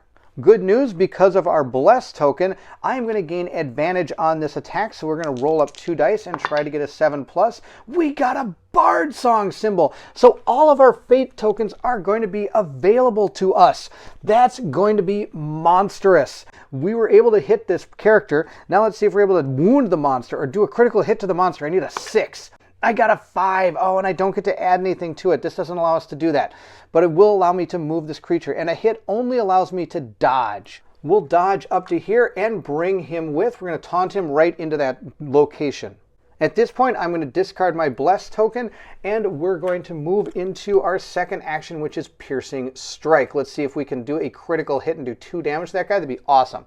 Again, I need a 7 in order to hit him. Let's see how we do. I got a 6, but I do get to add 2 because it's a dexterity-based attack. So I did hit. I got 7. 8. We got an 8. Now we're going to see if we can wound him. He's not alone, so I don't get the bonuses of this. I have Skull Splitter in the same spot, so I do need a 6. If I didn't have Skull Splitter, that would have been a critical wound and done 2 damage, and I could have dodged. Alas, we're able to hit, and so we are just going to be dodging out. Notice Nightfeather's really good at being able to single target characters and get them out of there, and bring them and stab them over and over again. He's not very good if he's in a group of enemies at all, which is okay. But for for what we're trying, my purpose and my plan here, that's okay that all this happened. Again, we're going to dodge right over to that location. Being in the location where our treasure chest is, I'm going to remove the token, and we are going to draw a card from the Lost Treasure deck. And this is going to be for Nightfall. But we could mix this up and give this to other characters. But I'll show you what we get here first. What do we get? We got this, and I'll talk about it. We got a Rune of Agility. When this hero suffers a wound, they can dodge. Oh my gosh, that's amazing. It's been awesome for Skull Splitter to get out of the places that he gets attacked in. This character is now going to gain this Rune of Agility. There are 3 different types of treasures in this game. There are runes, there are gemstones, and then there's just some kind of consumables.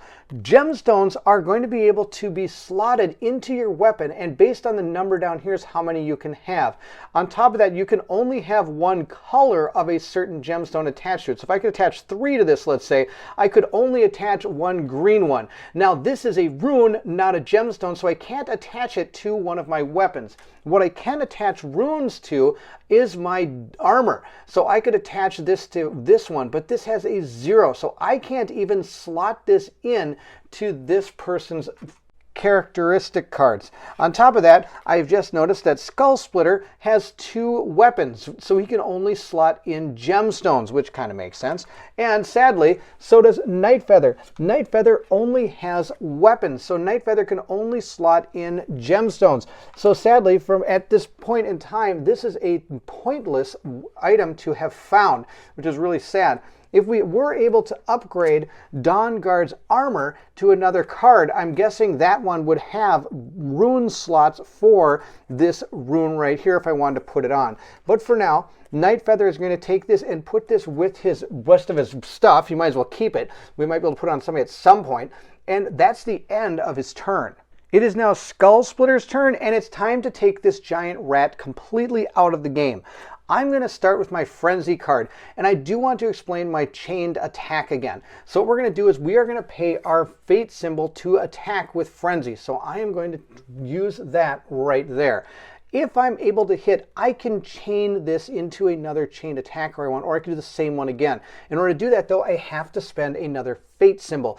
It has been confirmed that that does not mean that I have to pay this as well. So it wouldn't cost 3 fate to do this card, chain it, and activate that card again. Because it's not the card, you're doing the attack. I hope that makes sense. So it's only going to cost me technically 2 fate symbols in theory to attack this character twice with Frenzy with that chained attack. Of course, that means we have to actually hit this guy first in order to chain the attack. So I need a 7 or more. I got a 14, so that's plenty enough to actually hit this character or this monster. Now we need to see if we wound it. The toughness here is 6. I get to roll a d10. I got a 3 that did not critically hit it. I only do 1 wound. That's okay. We're going to do our chain attack now and see if that hits. I got a 5 plus 3 is 8, so that is enough. We're going to roll to see if we critically wound it. We did not. We're only going to do 1 wound to this giant rat, which is enough to flip the card. We'll flip it over. This rat is now pumped up, I guess you could say. It's got a 7. I am going to now use my second action to use Wild Swipe. Wild Swipe is going to attempt to hit. It needs a 7 or better to hit. I got a 6 plus 3 is 9. That's plenty to hit. Now we're going to see if we can hit its toughness, which has dropped to a 3. So we could potentially... Oh no, I only need 1 wound again. Oh no, this is going to be bad. I was really hoping I could have took this guy out in 1 shot. So this rat now has 1 wound. We'll exhaust Skull Splitter here, which I was hoping would take out this giant rat, but he did not. It left with 1 wound, so it is going to attack with Ferocious. And of course, that means he is going to attack the hero in the same zone, which is Skull Splitter. This could be bad. I only need a 7, though. So let's see if we can do this. I got a 10. That's enough. Okay. Oh, he's hanging on by dear life. He did not get wounded by the rat. We'll move into Dawnguard's turn. Thank you, Giant Rat, for not hitting us. He does have that pulse attack. I do want to bring that to your attention, though it is only 0 range, and that means it would only have hit Skull Splitter anyway, but he was the one that was actually attacked. So we'll move into Dawnguard's turn. Come on, let's take this guy out. Dawnguard will move into this square or this zone here and attempt to take out the giant rat using our Guiding Strike. I only need a 7 to hit. I got a 16 plus 2, so that's an 18. We can see if we are going to critically hit this, but it's not really going to matter. I did critically hit it. Its toughness is only a 3, so if you look at the critical hit on our guiding strike, is we get to push it, do damage, and we get to gain back one of our fate tokens. Though this thing is dead, so pushing it really doesn't make that big of a deal. Though I could get another fate token back because of Dawnguard's ability here. When this hero's attack pushes an enemy out of a zone containing another hero, replenish 1 fate token. But I don't think you can push a dead guy. So we're just going to kill him off, and that's the deal. Of course, killing the giant rat means we do get treasure. We get so much, 0. I've noticed that the wandering monsters we have in our pool here don't give us any gold, and that's mainly because otherwise you could probably just sit around and just keep attacking these guys over and over and over and over and over and just keep gaining gold. So they don't want you to do that. They want you to keep on moving and keep on having fun. We'll remove the giant rat from the board. This ambush card is gone. This ambush card only would activate immediately and then get discarded, so it didn't need to sit out here the whole time we were fighting. That's the end of our turn. We'll take our cards, shuffle them up, and go on to the next round. But first, we have to roll for our event. This is going to be tragic. I got a 4, so that means we're going to take our Echo token. It's going to move into this zone, and it's going to affect one of these 2 characters. And Skull Splitter, of course, is sitting first in the initiative order. We have 3 cards left in our Wandering Monster card deck. We'll roll our die and see what we get. We got a 4, 1, 2, 3, 4. It's going to be the up, down, upside down card. Which one is it? It's going to be Overactive Imagination. Your mind must be playing tricks on you, hearing noises that aren't actually there. Discard this card.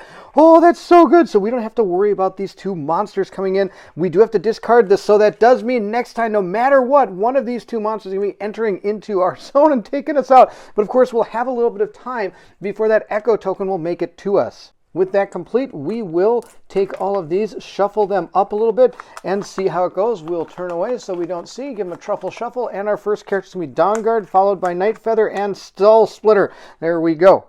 Dawnguard will use a move action to move 1, 2 up to there. This right here, I do want to mention, I haven't talked about these before, also found on this tile here. Those are secret passages. You can open them up to reveal new areas in the dungeon. It's just another way to move around without having to just follow the doors. Though if you want to use one of those, you do have to spend a toolkit in order to find and use that secret door. We're going to use an explore action up here. We're moving from a room into a corridor, so I'm going to take my corridor deck, flip it over.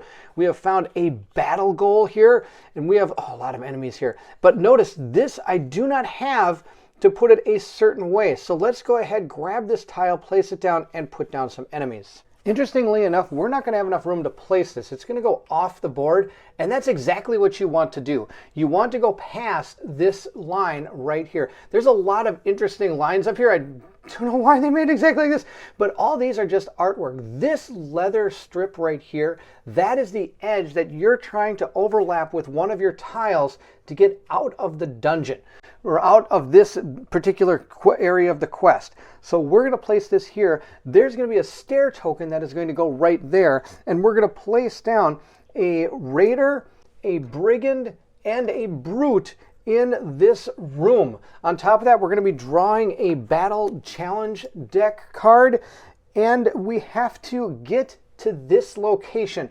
This is technically the final location that we're going to be finding. I could choose, now that I've found this, to go other directions here if I really want to explore more. But our goal is technically to get to that tile right there. On this particular tiles, heroes cannot make explore actions. And if the hero is in the same zone as the stair token, I may spend an action to escape. When a hero escapes, they remove the model from the playing area and remove their initiative card from the marching order. When every hero has escaped, the heroes complete the encounter. I do get to move into this square, but I am not in the square where the staircase is at this point. So I'm going to have to survive another round because that character is out of action. Dawnguard has no more actions. But I think I have a plan that's going to be able to get us onto that square and get us out of here as fast as I can. Instead of using the token, I'm going to use this cool 3D model here. It's probably not what you're supposed to use, but it's pretty sweet. So I'm going to have this raider standing right there on the stairs waiting for us. Our brute's behind it. It's going to be fantastic. I'm going to grab this card right here. This could, of course, foil all my plans. We'll see how this goes. Illusionary Trap. Several enemies ahead dissipate into thin air, then suddenly appear behind you. Roll a d6 for each enemy in the current tile. On a 1 or 2, place the enemy on the previous Bardsung square. Wow, that's actually might even help us out. I can't believe that. That might be good. Let's start with several enemies. Roll a d6 for each enemy in the current tile. We'll start with the top one. Our brute rolls a, let's get it right, a 1. This is going to appear back here. Then we're going to roll for our brigand. Our brigand got a 3, and our character here got a 1. This is absolutely amazing. I can't believe I'm going to get this lucky. That's it. That was the illusionary trap. It instantly happens and then it goes away. So we'll discard that. Also, I have my fear of God that is going to happen. When this hero makes an explore action after placing enemies, place one enemy in the previous tile's Bardsung symbol. I'm going to place this guy there. Look at all these guys. They're all with Night Feather, which could be bad, but hopefully it's not. We'll find out. If I can get him to move first, that'd be awesome, because a lot of his cards have to do with dodging. And I could get him to dodge here and then move onto the stairs along with the rest of our guys. These guys will all come charging, but we can the next turn just use an action to get out. That'll be awesome. I have added them all to the initiative order. We're going to take the cards, flip them over, get a good old truffle shuffle here, and hopefully, I might have to try to figure out a way. I might try to pin Dawnguard to the front if I can, because Dawnguard could take a lot of damage, where our Night Feather, and we know that Skull Splitter better not be first, or we're in real big trouble here. All right, we'll shuffle them up and figure out who's first. Our Brute is first. Our Brigand is second. Oh no, Night Feather's going to take a lot of damage. Oh, Dawnguard is third. Skull Splitter, Night Feather, and then the Raider. Well, sadly, that third position isn't probably the best place to be pinning myself. We'll have to see what we can do. But we have to start with that Brute. The Brute will be using the Disciplined card here, so it's going to attack the hero in the same zone, which is going to be Night Feather. I need to defend this with an 8. Let's see how this goes. I got a 3. That's not enough. It's going to be +1, so that's 4. I'm going to be taking my second damage onto Night Feather. That's absolutely terrible. I now have to push Night Feather. I guess it'd be advantageous to go over here. I don't really know where the best place to go for him would be. Though if I did push him here, that means these guys will probably come in. Oh, that's not Night Feather. Here's Night Feather. These characters would probably move on in, and that means it'd be tougher for him to get out. I think that's probably the best advantageous move. That's going to be it for the Brute. We'll move on to the Brigand, who is also ferocious. The Brigand is going to attack the character in the same zone. Then it's going to charge hero in an unengaged zone. So here's the heroes in an unengaged zone, and it's going to attack the one at the closest to the front. Oh, it's going to go after the one closest to the front. It can move 2 spaces. Would that mean it would charge Dawnguard? Because Dawnguard's closer in the initiative order. Or would it go towards the closest character? I believe it goes towards the closest character, so it's going to go over here and attack Night Feather. No, it's going to attack Skull Splitter. Oh no, that's really bad because Skull Splitter's next. This Brigand will be attacking Dawnguard. It will try to move up to its speed value and target the character that is in an unengaged zone closest to the front of the initiative order, which would be Dawnguard. Also, I want to make note that each one of these characters, when I was originally doing that last big combat, I was activating them a little bit wrong.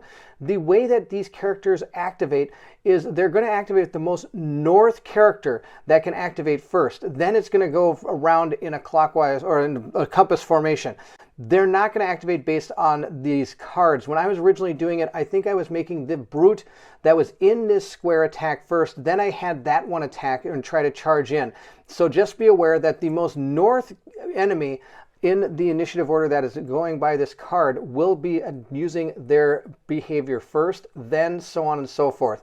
And like I said, I misdid that, and it should have, when I had my 2 different Brutes here, the first Brute should have attacked from up there first, then this one. So just be in mind, it's always north and then around. And I'll have made a subtitle in that part of the video so you'll know that. Our Brigand's target is a 9. We'll see if we do that up. I got a 6, 7. That's not enough. Dawnguard's going to take another damage. Dawnguard is up to 3 damage as well. A lot of our characters are sitting at death's door. We have to get out of here. Dawnguard's next in the order. I have a Sun Shield. It says here, at the start of the encounter, place 3 devotion tokens on this card. This hero can spend devotion tokens in place of fate. I haven't done that, but what I'm going to do is I'm going to use Penance. Place a devotion token in the same or an adjacent zone. Enemies in the same zone as the token reduce their speed to 0. Discard this token at the start of the hero's next turn. I'm going to place one of my devotion tokens right there. This is my plan. Let's see if it works. That's going to be the first action. The second action is I am going to use my Guiding Strike to see if I can hit that bandit. And this brigand, not bandit, I've probably been interchanging those words the entire time. I need to get a 9 or better. I got a 13. That's enough to hit the bandit. I'm going to roll a d6 to see if I'm able to critically hit this person. Nope, I got a 3. I needed a 4. That's totally fine. I'm going to do 1 wound, and I'm going to push this monster. We'll push the brigand onto the stairs, totally fine, and it's going to gain a wound token. Dawnguard is gone. It is now Skull Splitter's turn. Skull Splitter's going to run. 1, 2, 1, 2 to stand in the same space as these stairs here with that brigand. And that's all he's going to do. Nightfeather is next. Nightfeather has 3 speed. Nightfeather is going to move 1, 2, 3 to right there. And at this point, he's going to use, or she is going to use, a throwing knife. I'm going to have to spend one of my fate tokens, but that's totally fine. We just have to do 1 damage. So we're going to flip this fate token over. I'm covering my other ones with the with the board here, but that's okay. Let's see if we're able to take out this brigand. My target number is 9. We rolled an 11 plus 2 is 13. That's plenty. I'll roll a d6 to see if we're able to critically hit him. We needed a 4. We only got a 3. Totally fine. Our throwing knives are still going to do 1 damage, which is enough to take out that brigand. That brigand is removed from the board, so we are going to gain another gold coin that we'll place with Nightfeather. That's the end of Nightfeather's turn. Our raider is going to use the cautious card here, attack the closest hero. The 2 closest hero, either Dawnguard or Nightfeather. Dawnguard is higher up in the initiative order, so it has 2 range and will be able to attack Dawnguard. The character does not have to move. It's got 1, 2 range right to there. I need a 10 or better in order to block this. I got a 13. Yes, plus I get to add 1, so that's 14. Didn't hit. That's the end of the raider. It does have its retreat card, but all it's talking about is making sure you're not in the same space as one of the heroes, and we already are not. So we're going to remove our tokens and roll our d6 for our event step. Let's see what happens. We got a 1. That's like -4. We'll place down that echo token yet again into the starting space. So this will potentially move again into that same zone if we fail the event roll another time. We'll take all of our characters here, give them a good old truffle shuffle, and at this point I think we're okay, but I'm not going to be too sure about anything right now, and all of our guys are so close to being dead. We'll start with the raider. Oh, the brute! Look at this skull splitter, and all of our guys are going last. Oh no, this could be an interesting end to the game. Here's where it gets interesting. This raider is going to move here, lose all of its movement, and that's okay. What the problem is it's going to be able to attack a person. And the person it's going to attempt to attack is Skull Splitter. Oh my gosh, this could be really bad, because Skull Splitter is 1, 2 spaces away. He's standing right here on these stairs.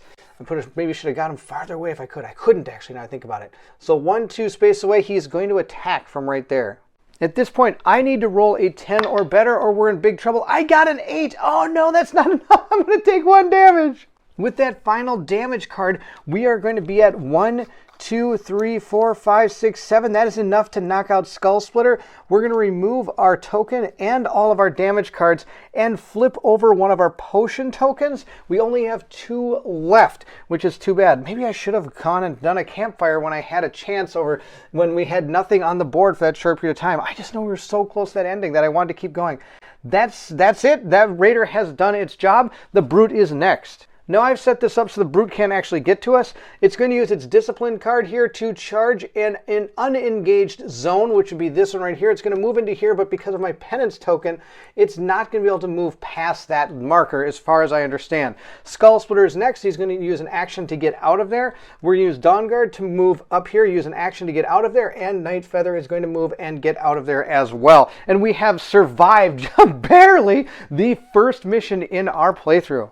Once you make it through this part of the adventure, you're going to go into the maintenance phase, where we're going to go through the upkeep, gold step, and level up step. During the upkeep step, we get to remove all of our damage and any of these tokens that we had that were status ailments of any kind. So we do get to heal between missions. If you're entering the maintenance phase because you failed, the heroes will lose all of their gold in their stash, and you would be able to get at least 1 healing firewood toolkit and charm token back, but no more. You just refresh them until you have at least 1 in each area. That's Dawnguard, ready to go again. I have my penance tokens I really didn't use except for the end there, which was actually pretty decent. Night Feather gets to heal the 2 wounds, and this is something I failed to mention while I was playing. When you do defeat the Butcher, it says down here, when this hero defeats an enemy, they place the grudge token on their dashboard. So I'm going to keep this grudge token, and on top of that, this grudge token does persist into the next mission. So you don't want to be getting these grudge tokens, or you got to find a way to get rid of them. The other things that also do not change is how many potions, toolkits, or firewood, or charms you have used during the adventure. I do get to keep my ruin, or I don't really know what we're going to do with it, because nobody has any armor they can put it on, but that's okay. We don't need to do anything for Skull Splitter because he just died. So he has nothing that's hurting him right now. The next step is the gold step. You can spend your coins to either unexhaust consumables, refresh your potions and firewood and toolkits and charms. You could also get anything from the Lost Treasure deck, and you can at this point unattach any of those runes or gemstones from anything you have, but I'm not having any of that. What they mean by unexhausting consumables is some consumables like this one, for example, has this little symbol down here. This means you could spend 3 gold during this gold step to be able to make this active again for the next mission we're going on. Or you can pay 7 gold to unexhaust any one of the tokens. I don't see why we wouldn't pay 7 to unexhaust this. That's a no-brainer. I'm just going to pay 7 to unexhaust this one as well. So we've spent all the gold we made on that adventure, but that's okay. Those will be ready for us in the next one. You could choose also to spend 10 gold to get one of the treasure cards from the Lost Treasure deck. Now remember, that's the Lost Treasure deck. So that's the one that we had to pick only 4 cards for from the beginning. It's not the Treasure deck, which is the giant treasure deck that we drew the 4 cards from. It's from the Lost Treasure deck, and it costs 10 to do that. We could, of course, keep any gold we want. We don't have to spend it all. We do get to carry it over if we wish to.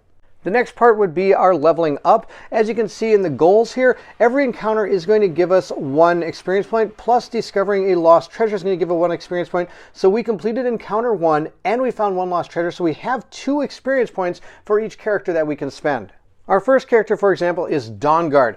Dawnguard could spend 2 experience points, 1 to raise up any one of these. I could spend 1 experience point to raise this up by 1. I could spend 2 to raise that up by 2 if I wanted to. On top of that, you could buy a new skill for 3, so I could save my experience points for the next game if I wanted to. Or I could level up one of these if I want to. For example, that steadfast power we have that I absolutely love. I could spend 1 experience points to level this up so that when I move this hero or another hero 1 space left or right on the marching order, and then the hero gains pinned. So this is such a more powerful thing. This hero or another hero on the same tile gains pinned. This one, I can move this hero or another hero 1 space left or right. It doesn't say anything about being on the same tile anymore. On the marching order, and the hero then gains pinned. That's out of control. That's super good. And remember, I could use this pretty much free with my things here. It says I could use the devotion tokens in place of fate tokens if I went to. So I could be using that steadfast almost every time I see somebody in an advantageous position, including, I believe, enemies. Hero or another. Oh no, it's only heroes. You can only work for heroes, which isn't bad. I could spend 1 experience point to do that. And then I could spend the other experience points to power up one of these things. The other option we have is I could power up Guiding Strike, which also would be really good. If you flip it over, Guiding Strike says add +1 to the hero's attack range during this attack. If this attack hits, another hero in the same or adjacent zone gains Bless, which means they would gain an advantage on the next attack. I don't know what to do. I'll let you decide for me. Should I go with leveling up my Steadfast, or should we take Guiding Strike and level up Guiding Strike? Oh my gosh, both of these are absolutely amazing powers. Now we can't do anything with Penance or with our Fear of God, because both of them cost 3 in order to do it. So, or of course we could level up one of our ability scores, but I think it'd be cooler to get one of these powers more powerful. At least that's my opinion. So either Steadfast or Guiding Strike. Let me know what you do for Dawnguard. I'm probably going to have the same problem with each one of these characters. Both characters every character I have has a way of powering up at least one ability or the other. I could power up my Throwing Knives, which is going to allow me to add +1 to the hero's attack range during this attack. On top of that, if I miss with Throwing Knives, I'll still be able to dodge on in, which is I think that's pretty good. And it's only going to cost me, or it's going to cost both to do that. If I wanted to, I could also power up Taunt, which would give me the ability, nothing changes on this, but it does give me the ability to add +1 range to this attack. And if the attack hits after the resolution of the effect, target is placed in the same zone as this hero. So I could potentially grab somebody from 2 spaces away now instead of 1, which could be beneficial, or in the same one, I should say. So this is going to have a range of 1. This would have a range of 1. So all these things, you'd be able to stand at least 1 space away and do something. Let me know what you think. Should I power up Taunt and save an experience point, or power up my throwing knives and give myself, what is it, an extra, be able to +1 range? So this would be a 2 range attack instead of a 1 range attack. Skull Splitters might be the most no-brainer here of all of them. I could power up one of these skills if I wanted to, or I could take Frenzy and power it up. Frenzy then gains this ability. If Skull Splitter was wounded by an enemy attack during this round, this attack does not cost fate. That sounds pretty awesome. But do remember, if I do use the chained ability on this, I would have to pay the 1 fate to still chain this. But I would no longer have to pay the fate to use this ability. I think this is a no-brainer. I'm going to pay the 2 experience points to power up Frenzy. The Wild Swipe, if I wanted to power that up, would give me, if Skull Splitter has 1 or more wound cards, the damage roll becomes empowered. That would allow my damage modifier die here to go from a D10 to the next highest die, which would be a D12. I don't know if that's going to be that great. It's only 2 more numbers that I could potentially get.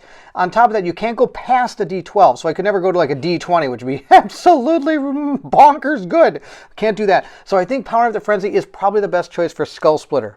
We've completed our first node, so there is a story moment that is going to happen before we move into their second node, so let's take a look at 201. The smell of hobgoblins stings your nostrils. In the confines of these tunnels, their lair no doubt closes by. Yet, as you stand at the crossroads, unsure of what path to take, the mysterious stranger appears once more. You eye the hooded figure suspiciously. The motives of spirits twist like serpents when the mortal mind attempts to grasp them. In a whispered voice, the stranger speaks of treasures ahead, revealing the passage that leads to them, and yet doubt crosses your mind. If such riches do indeed await, why then has the creature not already claimed them? As the stranger fades once more into the shadows, you are each torn between the siren song of riches and the lure of noble battle. The choice is yours to make, but you will not be able to turn back once the die has been cast. According to what our old dwarf has scribbled out here on the map, I guess you could say, we could either choose to go down, I guess they're calling it a noble path. I don't know what that means, but I can read number 272, and we're going to be doing another dungeon delve with 1 treasure, just similar to what we just did. Or we could go down, well, I guess the path of riches, they call it the path of riches. I don't know, I'm using quotation marks there. It goes to 300, and then we're going to be doing again another dungeon dive with 3 treasures. So there are 2 possibilities that we can take. I'm not sure which one to go. I'm going to let my Patreons decide that for me. Please feel free to join. The link is in the description of this video if you wish to help make this decision. I would like to know what you think for our characters. I'm interested to see how you think I should level our characters up. So please put that in the comment section. I would love to hear about it. Before we do end, I do want to talk about these decks of cards that we have been using for our challenges and for laying out our dungeon. When it comes to going into the next round, you could choose to mix all this back together again, or you can leave them out until you're done with the complete encounter, the whole chapter from how I understand it. I think I'm going to leave it so that these have already been revealed, because it'd be really cool to see newer ones come out. Of course, if you shuffle these in, that means you're going to get other ones as well. One thing I did fail to do when I was looking at these is some of these challenges do have gold associated with them. So we are actually going to keep 1 gold because of that encounter. None of these over here had any gold on them, and I did have to remove this one and put it back into the vault from what we did. I am going to shuffle these decks together because that's not going to be too much of a difference, but I think it'd be really cool to see some new challenges as we continue. There you have it. That is going to end our playthrough of Bardsung here on the One Stop Co-op Shop. We were able to get through the first chapter. We're part of the first chapter. I guess there's so much to do in this game. It's absolutely amazing. We're going to continue on this adventure, but we're going to do that over on Meet Me at the Table. That's my channel. Please feel free to join that channel. Link to it will be in the description of this video. We will be coming back to the One Stop Co-op Shop with a massive boss battle when we reach one at some point, so I can show you how that plays out as well. I'm having a blast playing this, and I can't wait to get back to this game. I'm actually already ready to play this as soon as I'm done here. If you did enjoy this playthrough, don't forget to like, subscribe, and hit that bell symbol so you know when more content comes out on the One Stop Co-op Shop. Also, please feel free to join our Patreon and our Discord channel. They're both going to be in the link to this description of this video. So there you go. That's Bardsung. If you're interested in seeing more, check it out over on Meet Me at the Table. I'm also going to be painting up some of those miniatures over there as well. We do some live painting, and we're going to be starting to paint some more of these miniatures because, as you saw, I didn't have everything painted yet. We got to get it all painted. That's the way these games work. They're so cool when everything's painted. So that's it. I hope you enjoyed Bardsung here, and if you did, don't forget to meet me at the One Stop Co-op Shop.